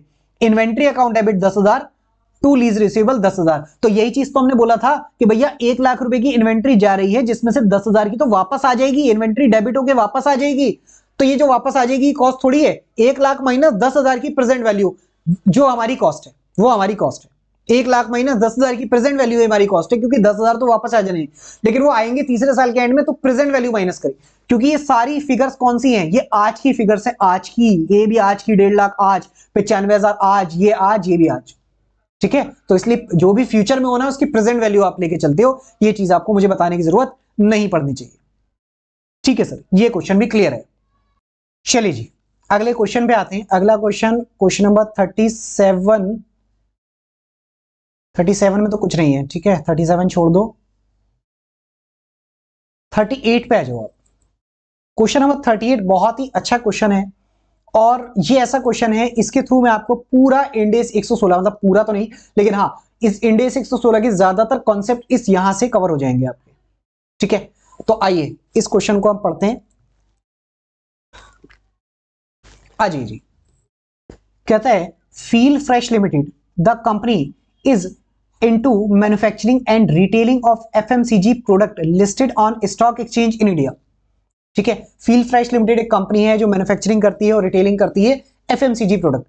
कहता है one of its product is bathing soap which the company under sale under brand name Feel Fresh, ठीक है। फील फ्रेश के ब्रांड नेम पे वो अपना बाथिंग सोप को बेचती है। कहता है company does not have its own manufacturing facilities for soap and therefore it enters into an arrangement with a third party to procure the soap। उसने कहा कि साहब हम जो है आपका खुद से मैन्युफैक्चर नहीं करते हैं लोग, ठीक है, ये लोग खुद से मैन्युफैक्चर नहीं करते हैं, लेकिन इन्होंने क्या किया हुआ है, एक तरह से आउटसोर्स किया हुआ है अपने काम को, ठीक है। एक दूसरी कंपनी से बोला हुआ है भाई आप हमारे लिए सोप मैन्युफैक्चर करो, हम आपसे परचेज करेंगे, फिर आगे हम मेन कस्टमर को बेचेंगे, ठीक है। तो इन्होंने इस तरीके से कॉन्ट्रैक्ट किया हुआ है। कहता company enter into a long term purchase contract of 10 years with messrs Radhe. Messrs Radhe से इन्होंने बोला कि 10 साल का हम कॉन्ट्रैक्ट करते हैं मिस्टर राधे, और आप हमारे लिए सोप को मैन्युफैक्चर करो, ठीक है। आप सोप को मैन्युफैक्चर करो, हम आपसे सोप परचेज करेंगे और हम फिर आगे मेन कस्टमर को बेचेंगे। हम खुद अपना प्रोडक्शन प्लांट वगैरह कुछ नहीं लगाएंगे, मतलब एक तरह से असेट लाइट मॉडल पर ये काम करना चाहते हैं कि हम अपनी कोई असेट वगैरह नहीं लगाएंगे, कोई मैन्युफैक्चरिंग प्लांट नहीं लगाएंगे, आप लगाओ, हम आपसे कॉन्ट्रैक्ट करते हैं, आप बात सोप को जो है मैन्युफैक्चर करो और हमें बेचना, और हम फिर आगे बेचेंगे। कहता है following are the relevant terms of the contract with messrs Radhe. अब देखो यहां पर कॉन्ट्रैक्ट में उनके क्या क्या लिखा हुआ है वो सारी बातें हमें बता रहा है कि उन्होंने जो कॉन्ट्रैक्ट किया उस कॉन्ट्रैक्ट में क्या क्या लिखा हुआ है। अब वो बातें बिल्कुल ध्यान से सोचना। कहता है कॉन्ट्रैक्ट में ये लिखा है कि मैसर्स राधे, मतलब जिसके साथ में हमने कॉन्ट्रैक्ट किया है, देखो हम कौन है, हम है फील फ्रेश लिमिटेड, ये ध्यान रखना, हम है फील फ्रेश लिमिटेड, तो हमें फील फ्रेश लिमिटेड की व्यू बात करनी है। कहता है फील फ्रेश लिमिटेड हम है, और कहता है Radhe has to purchase a machine costing 10 lakh, ठीक है। राधे 10 लाख रुपए की मशीन परचेज करेगा from the supplier as specified by the company. Company जहां भी वर्ड लिखा है वहां पर मतलब है फील फ्रेश लिमिटेड, मतलब हम राधे को बताएंगे राधे उन भाई साहब से जाके एक मशीनरी परचेज करो, और जो हम बता रहे हैं वही वाली मशीनरी परचेज करना, ठीक है। ये मशीनरी कौन सी परचेज करनी है वो भी हम राधे को बता रहे हैं। जनरली तो क्या होता है भाई, राधे से आप जो है वो परचेज कर रहे हो मशीनरी, राधे से आप सोप परचेज कर रहे हो, अब राधे उस सोप को कैसे बनाएगा वो राधे का डिस्क्रिप्शन होना चाहिए, कौन सी मशीन परचेज करेगा, कब परचेज करेगा, कैसे परचेज करेगा, किससे परचेज करेगा, वो सारे डिसीजन राधे के होने चाहिए, ठीक है। अब मतलब आप ऐसा समझो ना कि जैसे आप चार्टर्ड अकाउंटेंट हो, मैं आपके पास में आ रहा हूं, मैं आपसे कह रहा हूं भाई साहब मेरी जो है इनकम टैक्स रिटर्न फाइल कर दो, और इनकम टैक्स रिटर्न कौन से लैपटॉप से आपको अपने ऑफिस में फाइल करनी है वो भी मैं आपको बताऊंगा क्या? ऐसा नहीं होता ना जनरली, आपकी मर्जी, मेरा काम तो बस क्या है बताना कि भाई साहब इनकम टैक्स रिटर्न फाइल कर दो, कैसे आप करोगे वो आपकी मर्जी।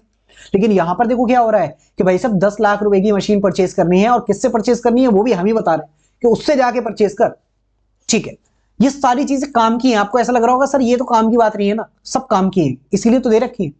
कहता है machine will be customised to produce the soap as designed by the company, और वो मशीनरी को कस्टमाइज किया जाएगा कि उससे कौन से सोप बन सके जो कंपनी को बनवा रहे हैं। फील फ्रेश लिमिटेड के हिसाब से उस मशीन को कस्टमाइज किया जाएगा। फील फ्रेश लिमिटेड बताएगी भैया इसमें कौन सी डाई लगानी है, कौन सा जो है इसमें मेथड यूज करना है सोप बनाने के लिए, वो सब भी जो है क्या करेगा, कस्टमाइज करेगा फील फ्रेश लिमिटेड, ठीक है सर। कहता है this machine can not be used by Radhe to produce the soap for buyers other than the company due to design specification. अब राधे ये नहीं कह सकता कि भाई साहब मैं इस मशीन से और भी लोगों के लिए सोप बनाऊंगा और कस्टमर्स को भी बेचूंगा और आपको भी बेचूंगा। ऐसा नहीं कर सकता राधे, क्योंकि उस मशीन को फील फ्रेश लिमिटेड ने अपने हिसाब से कस्टमाइज करा दिया है। मतलब उस पर जो है मतलब लोगो वगैरह भी डिजाइन करा दिया होगा कि भाई उसमें से साबुन बनेगा तो हमारा लोगो, हमारा नाम ही लिखा पाएगा। तो अब उस मशीन से जो सोप बनेगा वो सिर्फ हम ही खरीदेंगे, ठीक है, और किसी के लिए सोप बना ही नहीं सकता। मतलब हमारे लिए ही फुल्ली अवेलेबल है वो मशीन, किसी और का सोप बनाने के काम में नहीं आ सकती राधे की वो मशीन, ठीक है, ऐसा हमने कर दिया। सर ये सब बातें तो फालतू की हैं, सब काम की हैं। अभी जब पूछेगा ना क्वेश्चन आपसे लास्ट में रिक्वायरमेंट, तो आप फील करोगे कि हाँ ये सब चीजें काम की थी। कहता है मशीन की यूजफुल लाइफ 10 साल है and straight line method depreciation का कहता है हम कंसीडर करेंगे, ठीक है सर, कोई दिक्कत नहीं है। अब कंपनी मतलब फील फ्रेश लिमिटेड कहता है पे करेगी 4.75 पर soap for the first year of contract. कहता है हम तुमसे जितने भी सोप परचेस करेंगे ना उसमें 4.75 रुपए पर सोप के हिसाब से हम आपको पेमेंट दे देंगे। मशीनरी आपने परचेस कर ली राधे, मशीनरी से आप सोप बनाओगे, सोप बना के हमें बेचोगे, तो हम कितना पैसा देंगे सोप का, वो भी तो लिखना पड़ेगा ना कॉन्ट्रैक्ट में। तो उन्होंने बोला कि पहले साल में जो हम सोप परचेस करेंगे वो 4.75 रुपीज पर सोप के हिसाब से आपको पेमेंट करेंगे। कहता है this is calculated on the budgeted annual purchase 7 lakh soap as follows. कहता है ये कैसे कैलकुलेट किया उन्होंने, कहता है भैया हमें ऐसा लगता है कि 7 लाख सोप हम आपसे परचेज करेंगे तो हम जो है 4.75 रुपीज पर सोप के हिसाब से करेंगे। एक्चुअल में परचेज करिए क्या 7 लाख नहीं, बजटेड है, हमें लग रहा है ऐसा होगा। अब 4.75 रुपए का भी इन्होंने पूरा क्या बता दिया, बाइफर्केशन बता दिया। कहता है सोप को बनाने की मैन्युफैक्चरिंग वेरिएबल कॉस्ट ही 4 रुपए पर सोप लगेगी और कॉस्ट ऑफ मशीन जो है हमारी कितनी आएगी 0.75 आएगी। 1,75,000 divide by 7 lakh soap, 1,74,000 divide by 7 lakh soap. 1,74,000 कैसा है ये भी नीचे बताएगा, ठीक है। मैसेस राधे कहता है भैया मैं फ्री में काम थोड़ी करूंगा, मैं भी तो अपना मार्जिन रखूंगा, 50 पैसे पर सोप तो एटलीस्ट मेरा मार्जिन होना चाहिए। तो पर soap cost to the company कितनी हो जाएगी 4.75। उसने कहा वेरिएबल कॉस्ट 4 लाख रुपए आ रही है, जो डेप्रिसिएशन है वो भी तो हम इसी आपसे ही चार्ज करेंगे एक तरह से। तो जो मशीन का कॉस्ट ऑफ मशीन है वो भी हम 0.25 का कॉस्ट ऑफ मशीन के नाम पर चार्ज करेंगे और हम अपना मार्जिन भी तो लगाएंगे 50 पैसे का, वो भी आपसे लेंगे। तो टोटल कॉस्ट कितनी आ जाएगी, हमें कितनी की कॉस्ट पड़ेगी 4.75 की। मतलब ये 4.75 क्या है, कॉस्ट टू फील फ्रेश, हमें कॉस्ट पड़ेगी 4.75 की। कहता है in case the company purchases more than 7 lakh, कहता है अगर बजटेड नंबर से ज्यादा सोप परचेज करे in the first year then cost of the machine जो कि आपका 25 पैसे पर सोप है will not be paid for the soap procure in excess 7 lakh unit. कहता है 7 लाख रुपए 7 लाख सोप अगर परचेज करे तब तो हम जो है 4.75 पे परचेज करेंगे। अगर पहले साल में 7 लाख से अबव सोप परचेज करें तो जो एक्सेस वाली क्वांटिटी होगी उस क्वांटिटी में आपका कॉस्ट ऑफ मशीन की हम कॉस्ट नहीं देंगे, फिर हमारी जो कॉस्ट रहेगी वो एक तरह से 4.50 पर सोप रहेगी। मतलब कुल मिलाकर ये कहना चाह रहा है 7 लाख सोप तक हमारी कॉस्ट 4.75 पर सोप रहेगी, 7 लाख से ऊपर वाली जितनी क्वांटिटी हम अगर परचेज करेंगे तो उसमें कॉस्ट हमारी कितनी आएगी 4.50 पर सोप। बात समझ में आती, ऐसा ही कहना चाह रहा है। बजटेड नंबर एक इन्होंने डिसाइड कर लिया भैया इतने तक इतनी कॉस्ट, इससे ऊपर परचेज करोगे तो इतनी cost. However in case company procure less than the budgeted number of the soap, भाई ऐसा भी तो हो सकता है 7 लाख से कम परचेज करे, 7 लाख से ज्यादा परचेज करी तो कॉस्ट 4.75 से घट के 4.50 आ जाएगी अगर 7 लाख से ज्यादा परचेज करी। लेकिन अगर 7 लाख से कम परचेज करी तो क्या होगा भाई साहब, कहता है in case the company procure less than the budgeted number of soap that is 7 lakh then the company will pay the differential and absorbed cost of the machine at the end of the year. बात समझ में आती है, नहीं समझ में आई sir, इसीलिए इन्होंने एग्जांपल दिया है, इसीलिए इन्होंने एग्जांपल भी दे दिया। अब देखो क्या कहता है, कहता है if the company purchases only 6 lakh soap, कहता है 7 लाख बजटेड है लेकिन अगर कंपनी ने let suppose 6 lakh soap purchase करे, इसका मतलब 7 लाख बजटेड से 1 लाख सोप कम परचेज करे इन द फर्स्ट ईयर, कहता है देन डिफरेंशियल अमाउंट ऑफ 24,000। कैसे 24,000 आया, उन्होंने कहा भाई साहब हमारी मशीन की एक साल की कॉस्ट है 1,74,015, ये कैसे आई ये इन्होंने क्वेश्चन में दे रखी है, अभी आगे चल के बता भी दिया। ये 1,74,015 इन्होंने कैसे निकाली वो हमें जानना जरूरी भी नहीं है, ठीक है, इसलिए इस पर ध्यान मत लगाना कि 1,74,015 मशीन की एक साल की कॉस्ट है, ठीक है। मैंने आपसे कहा, इन्होंने कहा भाई साहब 1,74,015 तो हमारी मशीन की कॉस्ट है, ये तो हमें एनी हाउ आपसे वसूलनी ही वसूलनी है। अगर आपने 6 लाख सोप परचेज करे तो आप हमें पता है कितने पैसे दोगे, आप दोगे 6 लाख मल्टीप्लाई बाय मशीन की पर सोप के हिसाब से कितनी कॉस्ट आ रही थी 0.25। मशीन की कॉस्ट पर सोप के हिसाब से कितनी थी 0.25, तो उसने कहा 6 लाख मल्टीप्लाई बाय 0.25 कितना आया 1.5 लाख। ठीक है, आपने कहीं ना कहीं 6 लाख सोप में मशीन के नाम की कॉस्ट 1.5 लाख रुपए दी होगी, क्योंकि आप जब 4 लाख 4 रुपए 75 पैसे पर सोप के हिसाब से पैसा दे रहे हो और 6 लाख आपने सोप परचेज करे, तो मशीन के नाम के पैसे कितने दिए आपने, मशीन के नाम पर तो आपने 6 लाख मल्टीप्लाई बाय 0.25 पैसा दिया ना, और मशीन की कॉस्ट पर सोप की हमारी कितनी थी आपकी 0.25 चार्ज कर रहे थे, तो इसका मतलब आपने 6 लाख सोप परचेज करके मशीन की कॉस्ट के जो 1,74,015 मशीन की पर ईयर की कॉस्ट है उसमें से आपने अगर 6 लाख सोप परचेज करे तो मशीन की कॉस्ट के नाम पर 6 लाख मल्टीप्लाई बाय 0.25 1.5 लाख रुपए तो दे दिए। ठीक है, बचे हुए 24,015 रुपए आपने नहीं दिए, तो ये आपको देने पड़ेंगे। ठीक है, ये डिफरेंशियल अमाउंट आपको देना पड़ेगा अगर आप 7 लाख से कम कॉस्ट परचेज, 7 लाख से कम साबुन परचेज करते हो। अच्छा, अगर मान लो मैं 7 लाख ही परचेज करता, लेट सपोज 7.5 लाख परचेज करूं मैं, ठीक है, तो 7.5 लाख अगर परचेज करूंगा तो 7.5 लाख मल्टीप्लाई बाय कितने पैसे दूंगा 4.75 रुपए। ठीक है, अगर मान लो मैं कहता हूं 7.5 लाख मल्टीप्लाई बाय 0.25, ठीक है, 7.5 लाख सोप अगर परचेज करता हूं मल्टीप्लाई बाय 0.25 तो ये कितना आ जाएगा 1,87,500। तो ऐसे केस में तो आपने मशीन की जो कॉस्ट थी वो ऑलरेडी दे दी, मशीन के नाम पर आप 1,87,500 दे रहे हो और मशीन की हमारी पर ईयर की कॉस्ट 1,74,015 है, तो आपने 1,87,500 दे दिए। ठीक है, तो कोई दिक्कत की बात नहीं है।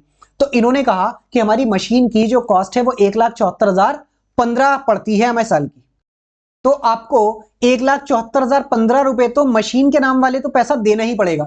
अच्छा, अगर मान लो मैं एक सोप भी परचेज नहीं करता, मैंने 0 सोप परचेज करे पूरे साल में, तो आप बताओ मैं कितने पैसे दूंगा उन्हें। सर, आपने सोप के नाम के पैसे कितने दिए होंगे, सोप के नाम के पैसे दिए होंगे 0 क्वांटिटी मल्टीप्लाई बाय 0.25, 0 रुपए माइनस 1,74,015 रुपए, तो आप कितना पैसा दोगे 1,74,015 रुपए। तो आपको यह चीज समझ में आ गई कि एनी हाउ मुझे 1,74,015 तो देना ही देना है, इससे तो मैं बच ही नहीं सकता। वो कहेगा भाई साहब आप अगर कम सोप परचेज कर रहे हो तो हमारी वेरिएबल कॉस्ट कम आ रही है, तो चलो वेरिएबल कॉस्ट कोई बात नहीं, हमारा नहीं आए, हमारा मार्जिन जा रहा है, चलो कोई बात नहीं, लेकिन जो मशीन हम परचेज करके बैठे हैं 10 लाख रुपए की, उसकी कॉस्ट तो हम वसूलेंगे ही वसूलेंगे भाई आपसे, वो आपके लिए ही परचेज करी थी। आपका ही साबुन बन सकता है, किसी और का साबुन बना भी नहीं सकते, क्योंकि आपने अपने हिसाब से कस्टमाइज कर दिए। तो उस मशीन की जो हमारी 10 लाख रुपए की मशीन है उसकी हमने पर ईयर की कॉस्ट निकाली तो 1,74,015 आ रही है, तो ये तो हम आपसे वसूलेंगे ही वसूलेंगे। अगर आपने पैसा हमें कम दिया तो इतना 1,74,015 तो एनी हाउ लूंगा ही लूंगा। तो आप मुझे बताओ, देखने में क्या लग रहा था कि ये वेरिएबल पेमेंट है, लेकिन क्या इस टोटल पेमेंट में 1,74,015 रुपए इन सब्सटेंस फिक्स लीज पेमेंट है जो एनी हाउ मुझे देनी ही देनी है, जो प्राइमरीली ऊपर ऊपर से देखने में लग रहा था कि ये वेरिएबल लीज पेमेंट है, जो कि आपका इंड AS 116 में कंसीडर नहीं होनी चाहिए, क्योंकि ये तो हमारा सोप जितने परचेज कर रहे हैं उतनी पेमेंट देंगे, लेकिन ऐसा नहीं है, उसमें भी एक पेमेंट ऐसी है जो इन सब्सटेंस फिक्स लीज पेमेंट है, इन सब्सटेंस फिक्स है, दैट इज 1,74,015। अगर मान लो 6 लाख सोप परचेज करे तो हम क्या बोलेंगे, हम बोलेंगे भैया 6 लाख मल्टीप्लाई बाय 0.25, मशीन के नाम पर 1.5 लाख तो दे ही चुके, 6 लाख मल्टीप्लाई बाय 0.25, लेकिन मशीन की कॉस्ट 1,74,015 साल की आती है, तो बचा हुआ डिफरेंशियल अमाउंट 24,015 देना पड़ेगा। तो टोटल कितने पेमेंट दोगे आप, 6 लाख दे चुके, 24,015 देना पड़ेगा। अगर मान लो एक सोप भी परचेज नहीं करते हो तो आप क्या बोलोगे, भैया 1,74,015 देना ही देना है, क्योंकि 1,74,015 माइनस जितने दे चुके 0, क्योंकि एक सोप भी परचेज नहीं करा तो 1 रुपया भी नहीं दिया होगा। ठीक है, सोप के नाम पर, मशीन के नाम पर, तो आप कितना पैसा दोगे 1,74,015। इसका मतलब 1,74,015 क्या हो गया आपका इन सब्सटेंस फिक्स लीज पेमेंट, ये आपका लीज की कैलकुलेशन में यूज होगी। बात समझ में आती है। कहता है will be paid by the company to messrs Radhe at the end of the year, variable cost will be actualised at the end of the year. ठीक है सर। कहता है cost per soap will be calculated for each year in advance based on the budgeted number of soaps produced each year. ठीक है, और कहता है an amount 1,74,015 shall be considered each year for cost of machine for year 1 to 8 while calculating the cost of soap. कहता है 1,74,015 हमने machine की cost मान ली, हर साल की मशीन की कॉस्ट हमारी इतनी आ रही है, 10 लाख रुपए की जो हमारी मशीन है वो तो कई साल चलेगी ना, पर ईयर की कॉस्ट हमने कहा निकाल के आपको दे दी 1,74,015 मशीन की कॉस्ट है। तो एनी हाउ आप एक भी साबुन ना परचेज करो तब भी मशीन की कॉस्ट तो वो कहता है, मैसेज राधे कहता है भैया मैं तो आपसे रिकवर करूंगा, जो कि 1,74,015 है। अब आप एक साबुन भी परचेज ना करो तब भी 1,74,015 तो देना ही देना है। और अगर मान लो आपने ज्यादा साबुन परचेज करे तो अगर 1,74,015 से ज्यादा दे रहे हो तो ठीक है, वो आपका अमाउंट हो जाएगा। लेकिन अगर आपने इतने साबुन परचेज करे कि आप 1,74,015 नहीं दे रहे मुझे, तो उतना तो मैं परचेज, उतना तो पैसा मैं लूंगा ही लूंगा। बात समझ में आती? उसके बाद में कहता है any differential under absorb amount shall be paid by the company to messrs Radhe. ठीक है, अब ये 1,74,515 इन्होंने बता दिया कि कैसे कैसे इन्होंने करा, 8% के पी फैक्टर से करके इन्होंने निकाल दिया। कहता है messrs Radhe does not have any right to terminate the contract but the company has right to terminate the contract at the end of each year. कैसा, राधे तो कैंसिल नहीं कर सकता कॉन्ट्रैक्ट को, लेकिन हम फील फ्रेश लिमिटेड हर साल के एंड में उसके पास राइट है, वो कॉन्ट्रैक्ट कैंसिल कर सकता है। लेकिन अगर हम कॉन्ट्रैक्ट कैंसिल नहीं करते तो राधे टर्मिनेट नहीं कर सकता। मतलब राइट टू टर्मिनेट किसके पास में है? राइट टू टर्मिनेट मेरे पास में है। कहता है however if the company terminate the contract it has to compensate messrs Radhe for any unabsorb cost of the machine. कहता है अगर आप जो है कॉन्ट्रैक्ट को कैंसिल करते हो, अगर हम कॉन्ट्रैक्ट को कैंसिल करते हैं, हमारे पास राइट है, कर सकते हैं, लेकिन अगर कॉन्ट्रैक्ट को कैंसिल करते हैं तो मशीन की जो अनएब्सॉर्ब कॉस्ट होगी वो आपको पे करनी पड़ेगी। उसके लिए भी देखो एग्जांपल बता रहा है। कहता है for example if the company terminate the contract at the end of second year, मान लो दूसरे साल के एंड में फील फ्रेश लिमिटेड ये कहता है राधे से, राधे 2 साल पहले जो तुझसे कॉन्ट्रैक्ट किया था कि भैया मैं तुझसे सोप परचेस करूंगा, आज से वो कॉन्ट्रैक्ट कैंसिल मैं नहीं करता। स्वर्ग मूवी में जो गोविंदा ने किया था अपने नकारा भाइयों के साथ में कि उनसे पूरा पैसा लगवा दिया, मशीनरी लगवा दी कि तुम मेरे लिए गुड्स प्रोड्यूस करो, तो उसके बाद मैं कहता है जाओ मैं नहीं खरीदता तुमसे। ऐसा ही यहां पर मैसर्स राधे के साथ में मैंने अगर कर दिया तो मूवी में तो वो लोग कुछ नहीं कर पाए थे क्योंकि वो मूवी थी। लेकिन ये आपका क्वेश्चन है, यहां पर क्या करना पड़ेगा? यहां पे कहता है कि अगर मान लो राधे के साथ में आप कॉन्ट्रैक्ट कैंसिल करते हो, कर सकते हो, राइट है, लेकिन अगर करते हो आपको कितना पैसा देना पड़ेगा? 10,44,090। कहता है 1,74,015 पर ईयर की कॉस्ट है। 8 साल की, 8 साल के हिसाब से, 8 साल के हिसाब से 1,74,015 पर ईयर की कॉस्ट निकाली गई है मशीन की। तो कहता है 2 साल तो आपने मशीन को यूज करा लिया, उतने पैसे दे दिए होंगे आपने, लेकिन आप अगले 6 साल यूज नहीं करोगे, ठीक है, उसके पैसा देना पड़ेगा। 1,74,015 मल्टीप्लाई बाय 6 साल, क्योंकि 8 साल के हिसाब से इन्होंने कॉस्ट निकाली कि टोटल कॉस्ट को इन्होंने 8 साल में डिवाइड किया, 1,74,015 आया। 1,74,015 मशीन की 1 साल की कॉस्ट। 2 साल मान लो आपने कॉन्ट्रैक्ट चलाया तो 2 साल तक इन सब्सटेंस फिक्स लीज पेमेंट के हिसाब से भी 1,74,015 तो दे ही दिए होंगे। अब दूसरे साल के एंड में आप कॉस्ट कॉन्ट्रैक्ट कैंसिल करते हो तो उसका तो 1,74,015 multiply by 1,74,015 multiply by 6 which comes to 10,44,090। इतनी कॉस्ट तो उसकी अनएब्सॉर्ब रह गई ना। वो कब एब्सॉर्ब होती? जब आप कॉन्ट्रैक्ट को चलाते हो, उससे मशीन गुड्स परचेज करते तो वो इस कॉस्ट को रिकवर करता। और आपने जो है कॉन्ट्रैक्ट कैंसिल कर दिया, अगला बंदा जो है मशीन खरीद के बैठ गया जिससे दूसरे सोप बना नहीं सकता, आपका ही सोप बनेगा, उसके लिए तो मशीनरी बेकार हो गई। वो क्या बोलेगा? भाई साहब इतना पैसा आपको देना पड़ेगा, कॉन्ट्रैक्ट कैंसिल करना है तो कर दो, लेकिन इतना पैसा आपको देना पड़ेगा। कहता है if it terminates the contract after at the end of 8th year then company does not have to pay the compensation since the cost of machinery would have been absorbed। कहता अगर 8वें साल के एंड में आप cost को contract को cancel करते हो तो फिर आपको कोई भी अमाउंट नहीं देना पड़ेगा, क्योंकि 8 साल में 1,74,015 मल्टीप्लाई बाय 8 पूरे 13,92,120 रुपए मैसेज राधे ने आपसे रिकवर कर ली होंगे। 1 साल की कॉस्ट 1,74,000 है तो 8 साल की कॉस्ट होगी 13,92,000। तो 8वें साल के एंड में अगर आप कॉन्ट्रैक्ट कैंसिल करते हो तो फिर कुछ नहीं देना, क्योंकि मशीनरी की कॉस्ट वो आपसे ऑलरेडी रिकवर कर चुका होगा, कुछ भी अनएब्सॉर्ब नहीं बचेगी। लेकिन अगर आप दूसरे साल के एंड में कॉन्ट्रैक्ट कैंसिल करते हो तो 6 साल की 1,74,000 के हिसाब से 6 साल की अनएब्सॉर्ब कॉस्ट होगी, वो आपको देनी पड़ेगी एनी हाउ। आप समझ पा रहे हो इसका क्या मतलब है? इसका मतलब यह है कि कंपनी कॉन्ट्रैक्ट को कैंसिल नहीं करेगी, कंपनी कॉन्ट्रैक्ट को कैंसिल नहीं करेगी, ठीक है, क्योंकि उसको पता है कि मुझे पैसा तो देना ही देना है इतना, ठीक है जी। अब कहता है इन the first year company purchase 5,50,000 soap, 4 रुपए 75 पैसे के हिसाब से। अब देखो 5,50,000 सोप लिए हैं, इसने मशीनरी के नाम पर कितना पैसा दिया होगा? 5,50,000 मल्टीप्लाई बाय 0.25, सिर्फ 1,37,500 दिया होगा इसने मशीनरी के नाम पर पैसा, क्योंकि मशीनरी की कॉस्ट पर सोप कितनी ऐड करी गई थी? 0.25। 5,50,000 multiply by 0.25 it comes to 137,500। देना कितना था? कम से कम 1,74,015, उतना तो कंपेंसेट करना ही करना था, तो बाकी बचा हुआ पैसा उसको देना पड़ेगा, ठीक है। इवेल्युएट द कॉन्ट्रैक्ट, कहता है इवेल्युएट करो कॉन्ट्रैक्ट को। यहां पर सिर्फ जनरल एंट्री पास करके नहीं आ जाना, इवेल्युएट करना है कॉन्ट्रैक्ट को with message Radhe and provide necessary accounting entries for the first year in accordance with the end S. ठीक है, अब देखो यहां पर ना थ्योरी बड़ी मैटर है। अगर आपने लास्ट की जो जनरल एंट्री है ना ये पास कर दी, अगर सिर्फ 2 नंबर से ज्यादा नहीं मिलेंगे। ठीक है, उसके बाद आप बच्चे कहते हैं कि भैया सर हम तो सारी जनरल एंट्री करेक्ट पास करके आए थे, 10 में से 2 नंबर दिए हैं, हमारी गलती कहां है? इंस्टीट्यूट ने पेपर गलत चेक किया। ठीक है, इंस्टीट्यूट ने, ऐसा नहीं है कि इंस्टीट्यूट हमेशा गलत होगा, कहीं ना कहीं स्टूडेंट्स की से भी गलती हो जाती है, तो वो चीज आपको अपनी गलती को पहचानना है कि हम कहां गलती करते हैं। तो आपकी गलती यह है कि आपने कॉन्ट्रैक्ट को, क्वेश्चन को ध्यान से नहीं पढ़ा होता है। चलिए जी, अब देखो सॉल्यूशन पढ़ेंगे, बिल्कुल ध्यान से मेरी बातों को सुनते चले जाना।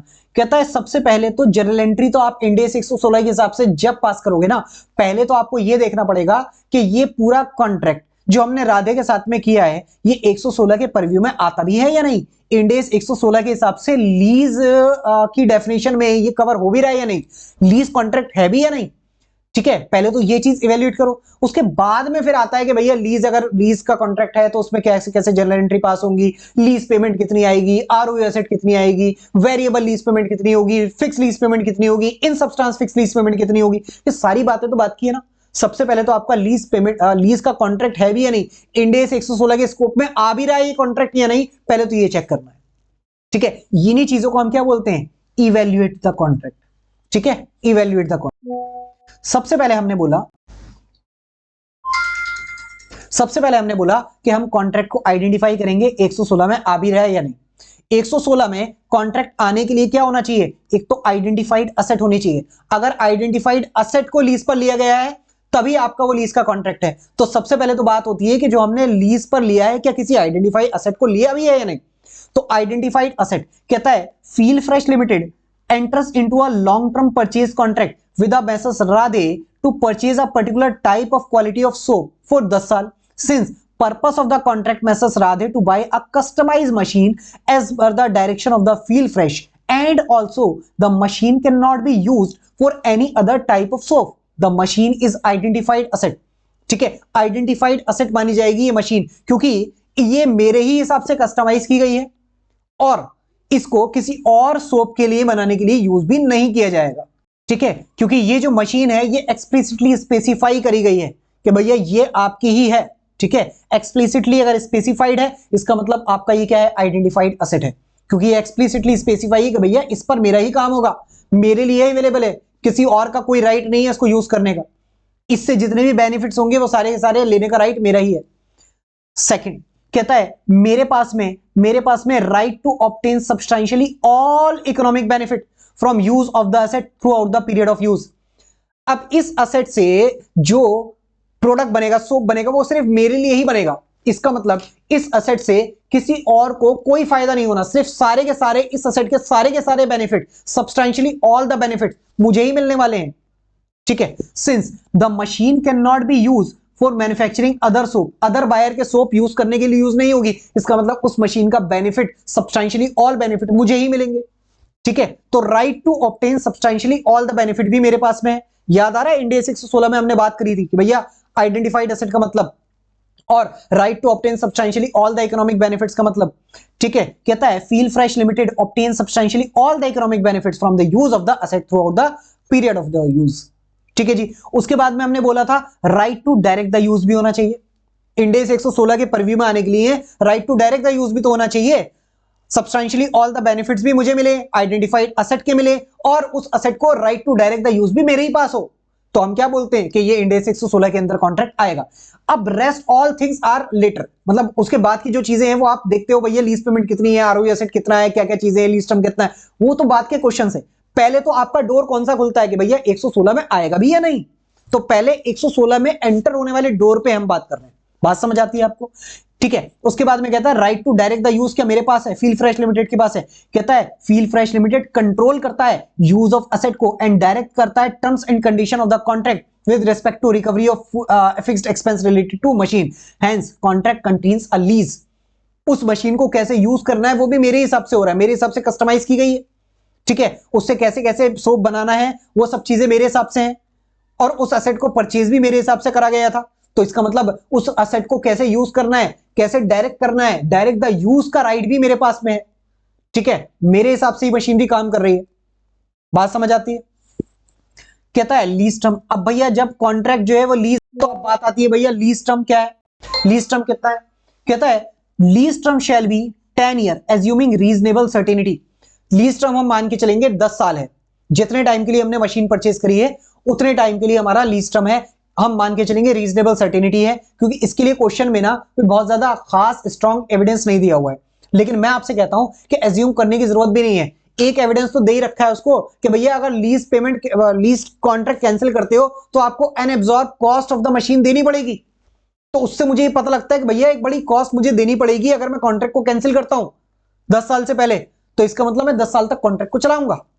ठीक है जी, तो इससे हमें पता लगता है कि हमारा लीज टर्म क्या है 10 साल तक, कि मतलब रीजनेबल सर्टेनिटी देखनी पड़ती है कि इस मशीन को मैं कितने टाइम तक यूज करूंगा, और मशीन को कितने टाइम तक यूज करूंगा वो डिपेंड करता है कि मैं कितने टाइम तक राधे के साथ में कॉन्ट्रैक्ट में रहूंगा, राधे के साथ में कितने टाइम तक कॉन्ट्रैक्ट में रहूंगा। ये वाली बात इस बात पर डिपेंड करती है कि अगर कॉन्ट्रैक्ट बीच में कैंसिल करूंगा तो मुझे अनएब्सॉर्ब कॉस्ट पेमेंट करनी पड़ेगी मशीन की, और वो बड़ी हैवी कॉस्ट है, मतलब पूरी मशीन उससे एक तरह से पेमेंट करनी पड़ेगी। तो उससे पता लगता है कि भैया मेरे पास में रीजनेबल सर्टेनिटी है कि मैं 10 साल तक कॉन्ट्रैक्ट में रहूंगा। ठीक है जी। उसके बाद में कहता है though the lessee is not contractually bound till 10th year. कहता है कॉन्ट्रेक्चुअली बाउंड तो नहीं है ना वो 10th ईयर, उसमें तो लिखा हुआ है कॉन्ट्रैक्ट में कि भैया कभी भी आप कैंसिल कर सकते हो, आपके पास तो राइट है कभी भी कैंसिल कर सकते हो। That is lessee can refuse to make the payment at any time without lessor's permission, but it is assume that the lessee is reasonably certain that it will not terminate का option वो exercise नहीं करेगा। ठीक है, हम ऐसा मान के चलते हैं, मैं कहता हूं एज्यूम नहीं, हमारे पास में एविडेंस है, क्योंकि अगर टर्मिनेट करेगा तो उसको फ्यूचर की कॉस्ट जो मशीन की वो देनी पड़ेगी। तो वो एक इंडिकेशन है कि हम ये मान के चले कि रीजनेबल सर्टेनिटी है भैया, इतनी बड़ी कॉस्ट उसको पे करनी पड़ेगी, तो वो टर्मिनेट नहीं करेगा, क्योंकि एक हैवी पेनल्टी उसको देनी पड़ रही है, तो वो टर्मिनेट नहीं करेगा। ठीक है, इस बेस पे उन्होंने एज्यूम कर लिया। कहता है आइडेंटिफिकेशन ऑफ लीज पेमेंट। अब बात आती है भैया लीज का कॉन्ट्रैक्ट है ये हमने देख लिया, ठीक है, लीज टर्म कितना है वो हमने देख लिया। अब लीज अगर है तो लीज पेमेंट भी तो कुछ जा रही होंगी, तो लीज पेमेंट कितनी जा रही है? तो हमने कहा भाई साहब lease payment are defined as a payment made by the lessee to the lessor relating to right to use the underlying asset. Lease payment का मतलब क्या होता है? जो लेसी देता है लेसर को देता है, लेसी देता है लेसर को देता है, किस लिए देता है? Right to use the underlying asset. Underlying asset उस मशीन को यूज करने के नाम पर लेसी लेसर को कितना पैसा देना है ड्यूरिंग द लीज टर्म, वही आपका क्या होता है? लीज पेमेंट होती है। इनमें से एक भी चीज मिस हो गई तो वो लीज पेमेंट नहीं है। ठीक है, इस चीज पे मैंने आपको बड़े सारे एग्जांपल दिए थे रेगुलर क्लास में, जो कि अभी मुझे लगता है कि आपके लिए रेलिवेंट नहीं है। अभी आप सिर्फ इतना समझो, लीज पेमेंट का मतलब होता है लेसी जो लेसर को देता है, क्यों दे रहा है? राइट टू यूज के लिए दे रहा है, जो मशीनरी उससे एसेट लिए उसके राइट टू यूज के लिए दे रहा है, और ड्यूरिंग लीज टर्म दे रहा है। लीज टर्म के बाद अगर कोई पेमेंट दे रहा है लेसी लेसर को तो वो लीज पेमेंट नहीं है, वो कुछ और है, क्योंकि लीज तो पहले ही खत्म हो चुकी, उसके बाद भी अब पैसे दिए जा रहे हैं, तो वो तो कुछ और है। ड्यूरिंग लीज टर्म जो दे रहा है वही आपका क्या है? लीज पेमेंट है। Comprises the following. कहता है एक तो fix payment including in substance fix payment less any incentive. कहता है जो भी फिक्स पेमेंट दे रहे हो या फिर इन सब्सटेंस फिक्स, जो कि देखने में तो ऐसा लग रहा है वेरिएबल है, लेकिन उसको डीपली जाके देखो तो इन सब्सटेंस फिक्स है। तो इन सब्सटेंस फिक्स लीज पेमेंट भी आपका क्या है? लीज पेमेंट ही होता है। वेरिएबल लीज पेमेंट जो कि आपका डिपेंड होता है इंडेक्स या रेट पर। Exercise price of purchase option, अगर लेसी रीजनेबल सर्टेन है कि भैया परचेज कर लूंगा मशीन को, ठीक है। पेमेंट ऑफ पेनल्टीज वगैरह, टर्मिनेटिंग द लीज के लिए कोई पेनल्टी वगैरह देनी पड़ रही है तो वो भी इंडेक्स कहता है भैया लीज की पेमेंट है ये, ठीक है। तो यहां पर काम की बात क्या है? यहां पर काम की बात है in substance fix lease payment, that is 1,74,015 रुपए। अब यहां पर कहता है here in substance fix lease payment given contract में कितनी है? 1,74,015 रुपए। कहता है value of the lease payment would be recovered, 8 साल में 8% के हिसाब से 10 लाख को रिकवर करोगे तो आपका 1,74,015 रुपए आएगा, ठीक है। ये चीज वो कहता है 1,74,015 तो मुझे एनी हाउ देनी ही देनी है, अगर एक भी साबुन ना परचेज करूं तब भी 1,74,015 मुझसे लेगा ही लेगा, तो लेगा ही लेगा। जैसी वह आपका वर्ड आ जाए तो वो आपकी क्या हो जाती है? In substance fix lease payment हो जाती है। कहता है बाकी जो इसके अलावा 1,74,000 से एक्सेस जो मैं पेमेंट कर रहा हूं वो वेरिएबल है, वो ऊपर नीचे हो सकती है। 1,74,15 तो आपको देना ही देना है, और जो वेरिएबल है उसकी वेरिएबिलिटी क्या किसी इंडेक्स या रेट पर डिपेंड है? नहीं सर, उसकी वेरिएबिलिटी तो purchase of soap, number of purchase कितना, नंबर ऑफ सोप कितने परचेज करूंगा उस पर डिपेंड है। तो इसका मतलब इससे ऊपर वाली जो पेमेंट है वो लीज पेमेंट नहीं है। बात समझ में आती? कहता है fixed are not included in the lease payment, ठीक है। और इससे एक्सेस वाली जो पेमेंट है 17415 से ऊपर वाली जो पेमेंट है वो नंबर ऑफ सोप की वेरिएबिलिटी की वजह से आएगी। 17415 तो नहीं देनी देनी है, एक सोप भी परचेज ना करो तब भी। इसका मतलब ये तो आपका इन सब्सटेंस फिक्स लीज पेमेंट है। इसके ऊपर वाली जितनी पेमेंट दोगे 17415 से ऊपर जितनी भी पेमेंट दोगे पूरे साल में सोप परचेज करने के नाम पे, वो आपकी वेरिएबल लीज पेमेंट है, that do not depend on the index और रेट, तो वो आपकी लीज पेमेंट में नहीं आएगी। बात समझ में आती है? कहता है instead they are recognise in the profit loss for the period in which, वो तो आपका एक तरह से सोप परचेज किया है, कॉस्ट ऑफ गुड सोल्ड या परचेज कुछ भी आप उसको दिखाओगे, लीज नहीं दिखाओगे। ये बात समझ में आती है? कहता है payment unless they are incurred in carrying amount of the other asset, ये आपका अलग मुद्दा है। कहता है हियर लीज पेमेंट आप कितनी रिकॉग्नाइज करोगे, 1,74,015 in the books of Feel Fresh Limited, there is no payment made to the lessor before commencement of the date, incentive वगैरह कुछ नहीं दिया है, ठीक है। तो 10 लाख रुपए की आप लीज लाइबिलिटी अपनी बुक्स में रिकॉर्ड करोगे। अब आपके माइंड में क्वेश्चन आ रहा होगा कि सर 10 लाख कहां से आया? भैया 10 लाख इन्होंने कैसे निकाला, वो इन्होंने यहां बता दिया है।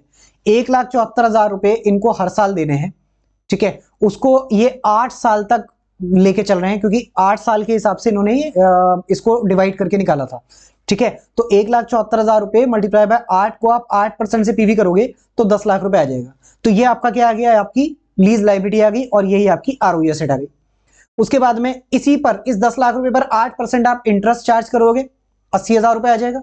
और डेप्रिसिएशन आप चार्ज करते चले जाओगे अपने आरओई एसेट पर 10 साल में, तो आपका 1-1 लाख रुपए डेप्रिसिएशन आ जाएगा। लीज की पेमेंट कितनी जाएगी, lease liability account debit to bank 1,74,015 रुपए। और अच्छा सर पहले साल में कितनी पेमेंट करी होगी? पहले साल में देखो पेमेंट करी होगी इन्होंने कितनी, 5,50,000 सोप परचेज करे ₹4.50 के हिसाब से। सर ₹4.75 के हिसाब से होंगे ना भैया। जो 25 पैसे था वो तो आपका मशीन के नाम पर ले रहे थे ना, मशीन के नाम पर जो पैसा लिया है वो तो लीज लाइबिलिटी है, वो तो हमने अलग से बुक कर लिया लीज लाइबिलिटी के नाम पर।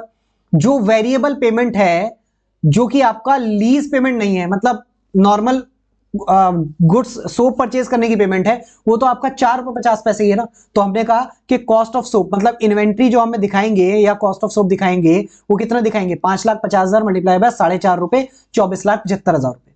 बात समझ में आती है? जो 25 पैसे हैं, जो आपके 25 पैसे हैं वो तो लीज के नाम पर थे, उसके लिए तो हमने ये सारा झमेला कर लिया ना, लीज लाइबिलिटी दिखा ली, इंटरेस्ट दिखा लिया, 1,74,000 रुपए पे भी कर दिए, ठीक है। वो तो एनी हाउ देने ही देने थे, ठीक है। तो हमने कहा जो हमने कॉस्ट ऑफ परचेज सोप जो है ये पेमेंट ऐसी है, ये जो वेरिएबल लीज पेमेंट है do not depend on index और रेट, ये हमने सेपरेट कर दिया। और जो 1,74,000 रुपए है ये इन सब्सटेंस फिक्स लीज पेमेंट है, इसको हमने लीज में कंसीडर कर लिया, ठीक है। तो आप ये मत कहना कि कॉस्ट ऑफ सोप तो सर 5,50,000 मल्टीप्लाई बाय ₹4.75 होना चाहिए, ₹4.50 क्यों लिखा है, उसका रीजन बताया मैंने आपको, ठीक है। यही तो सेपरेशन है। ₹4.75 जो निकाला था उसमें से कुछ पेमेंट ऐसी थी जो इन सब्सटेंस फिक्स थी, वो कितनी थी 1,74,500, तो हमने कहा वो तो लीज में बचा दो, और उस 0.25 के बदले में हमने 1,74,500 लीज लाइबिलिटी बुक कर ली, और बाकी ₹4.50 जो है वो आपका वेरिएबल लीज पेमेंट है, that do not depend on index और rate but depend on the number of soap purchase. वो हमने कहा कि आपकी नॉर्मल सोप परचेज की एंट्री है, सोप परचेज की कॉस्ट है, आप नॉर्मल एंट्री दिखा के चलोगे जैसे कि आप जनरली अकाउंटिंग करते हो, इसका लीज से कोई मतलब नहीं है, ठीक है। तो ये देखो record variable expense paid cost for the goods purchase, ये हमने यहां पर दिखा दिया। बात समझ में आती है? इसी के साथ में ये क्वेश्चन भी आपका कंप्लीट होता है।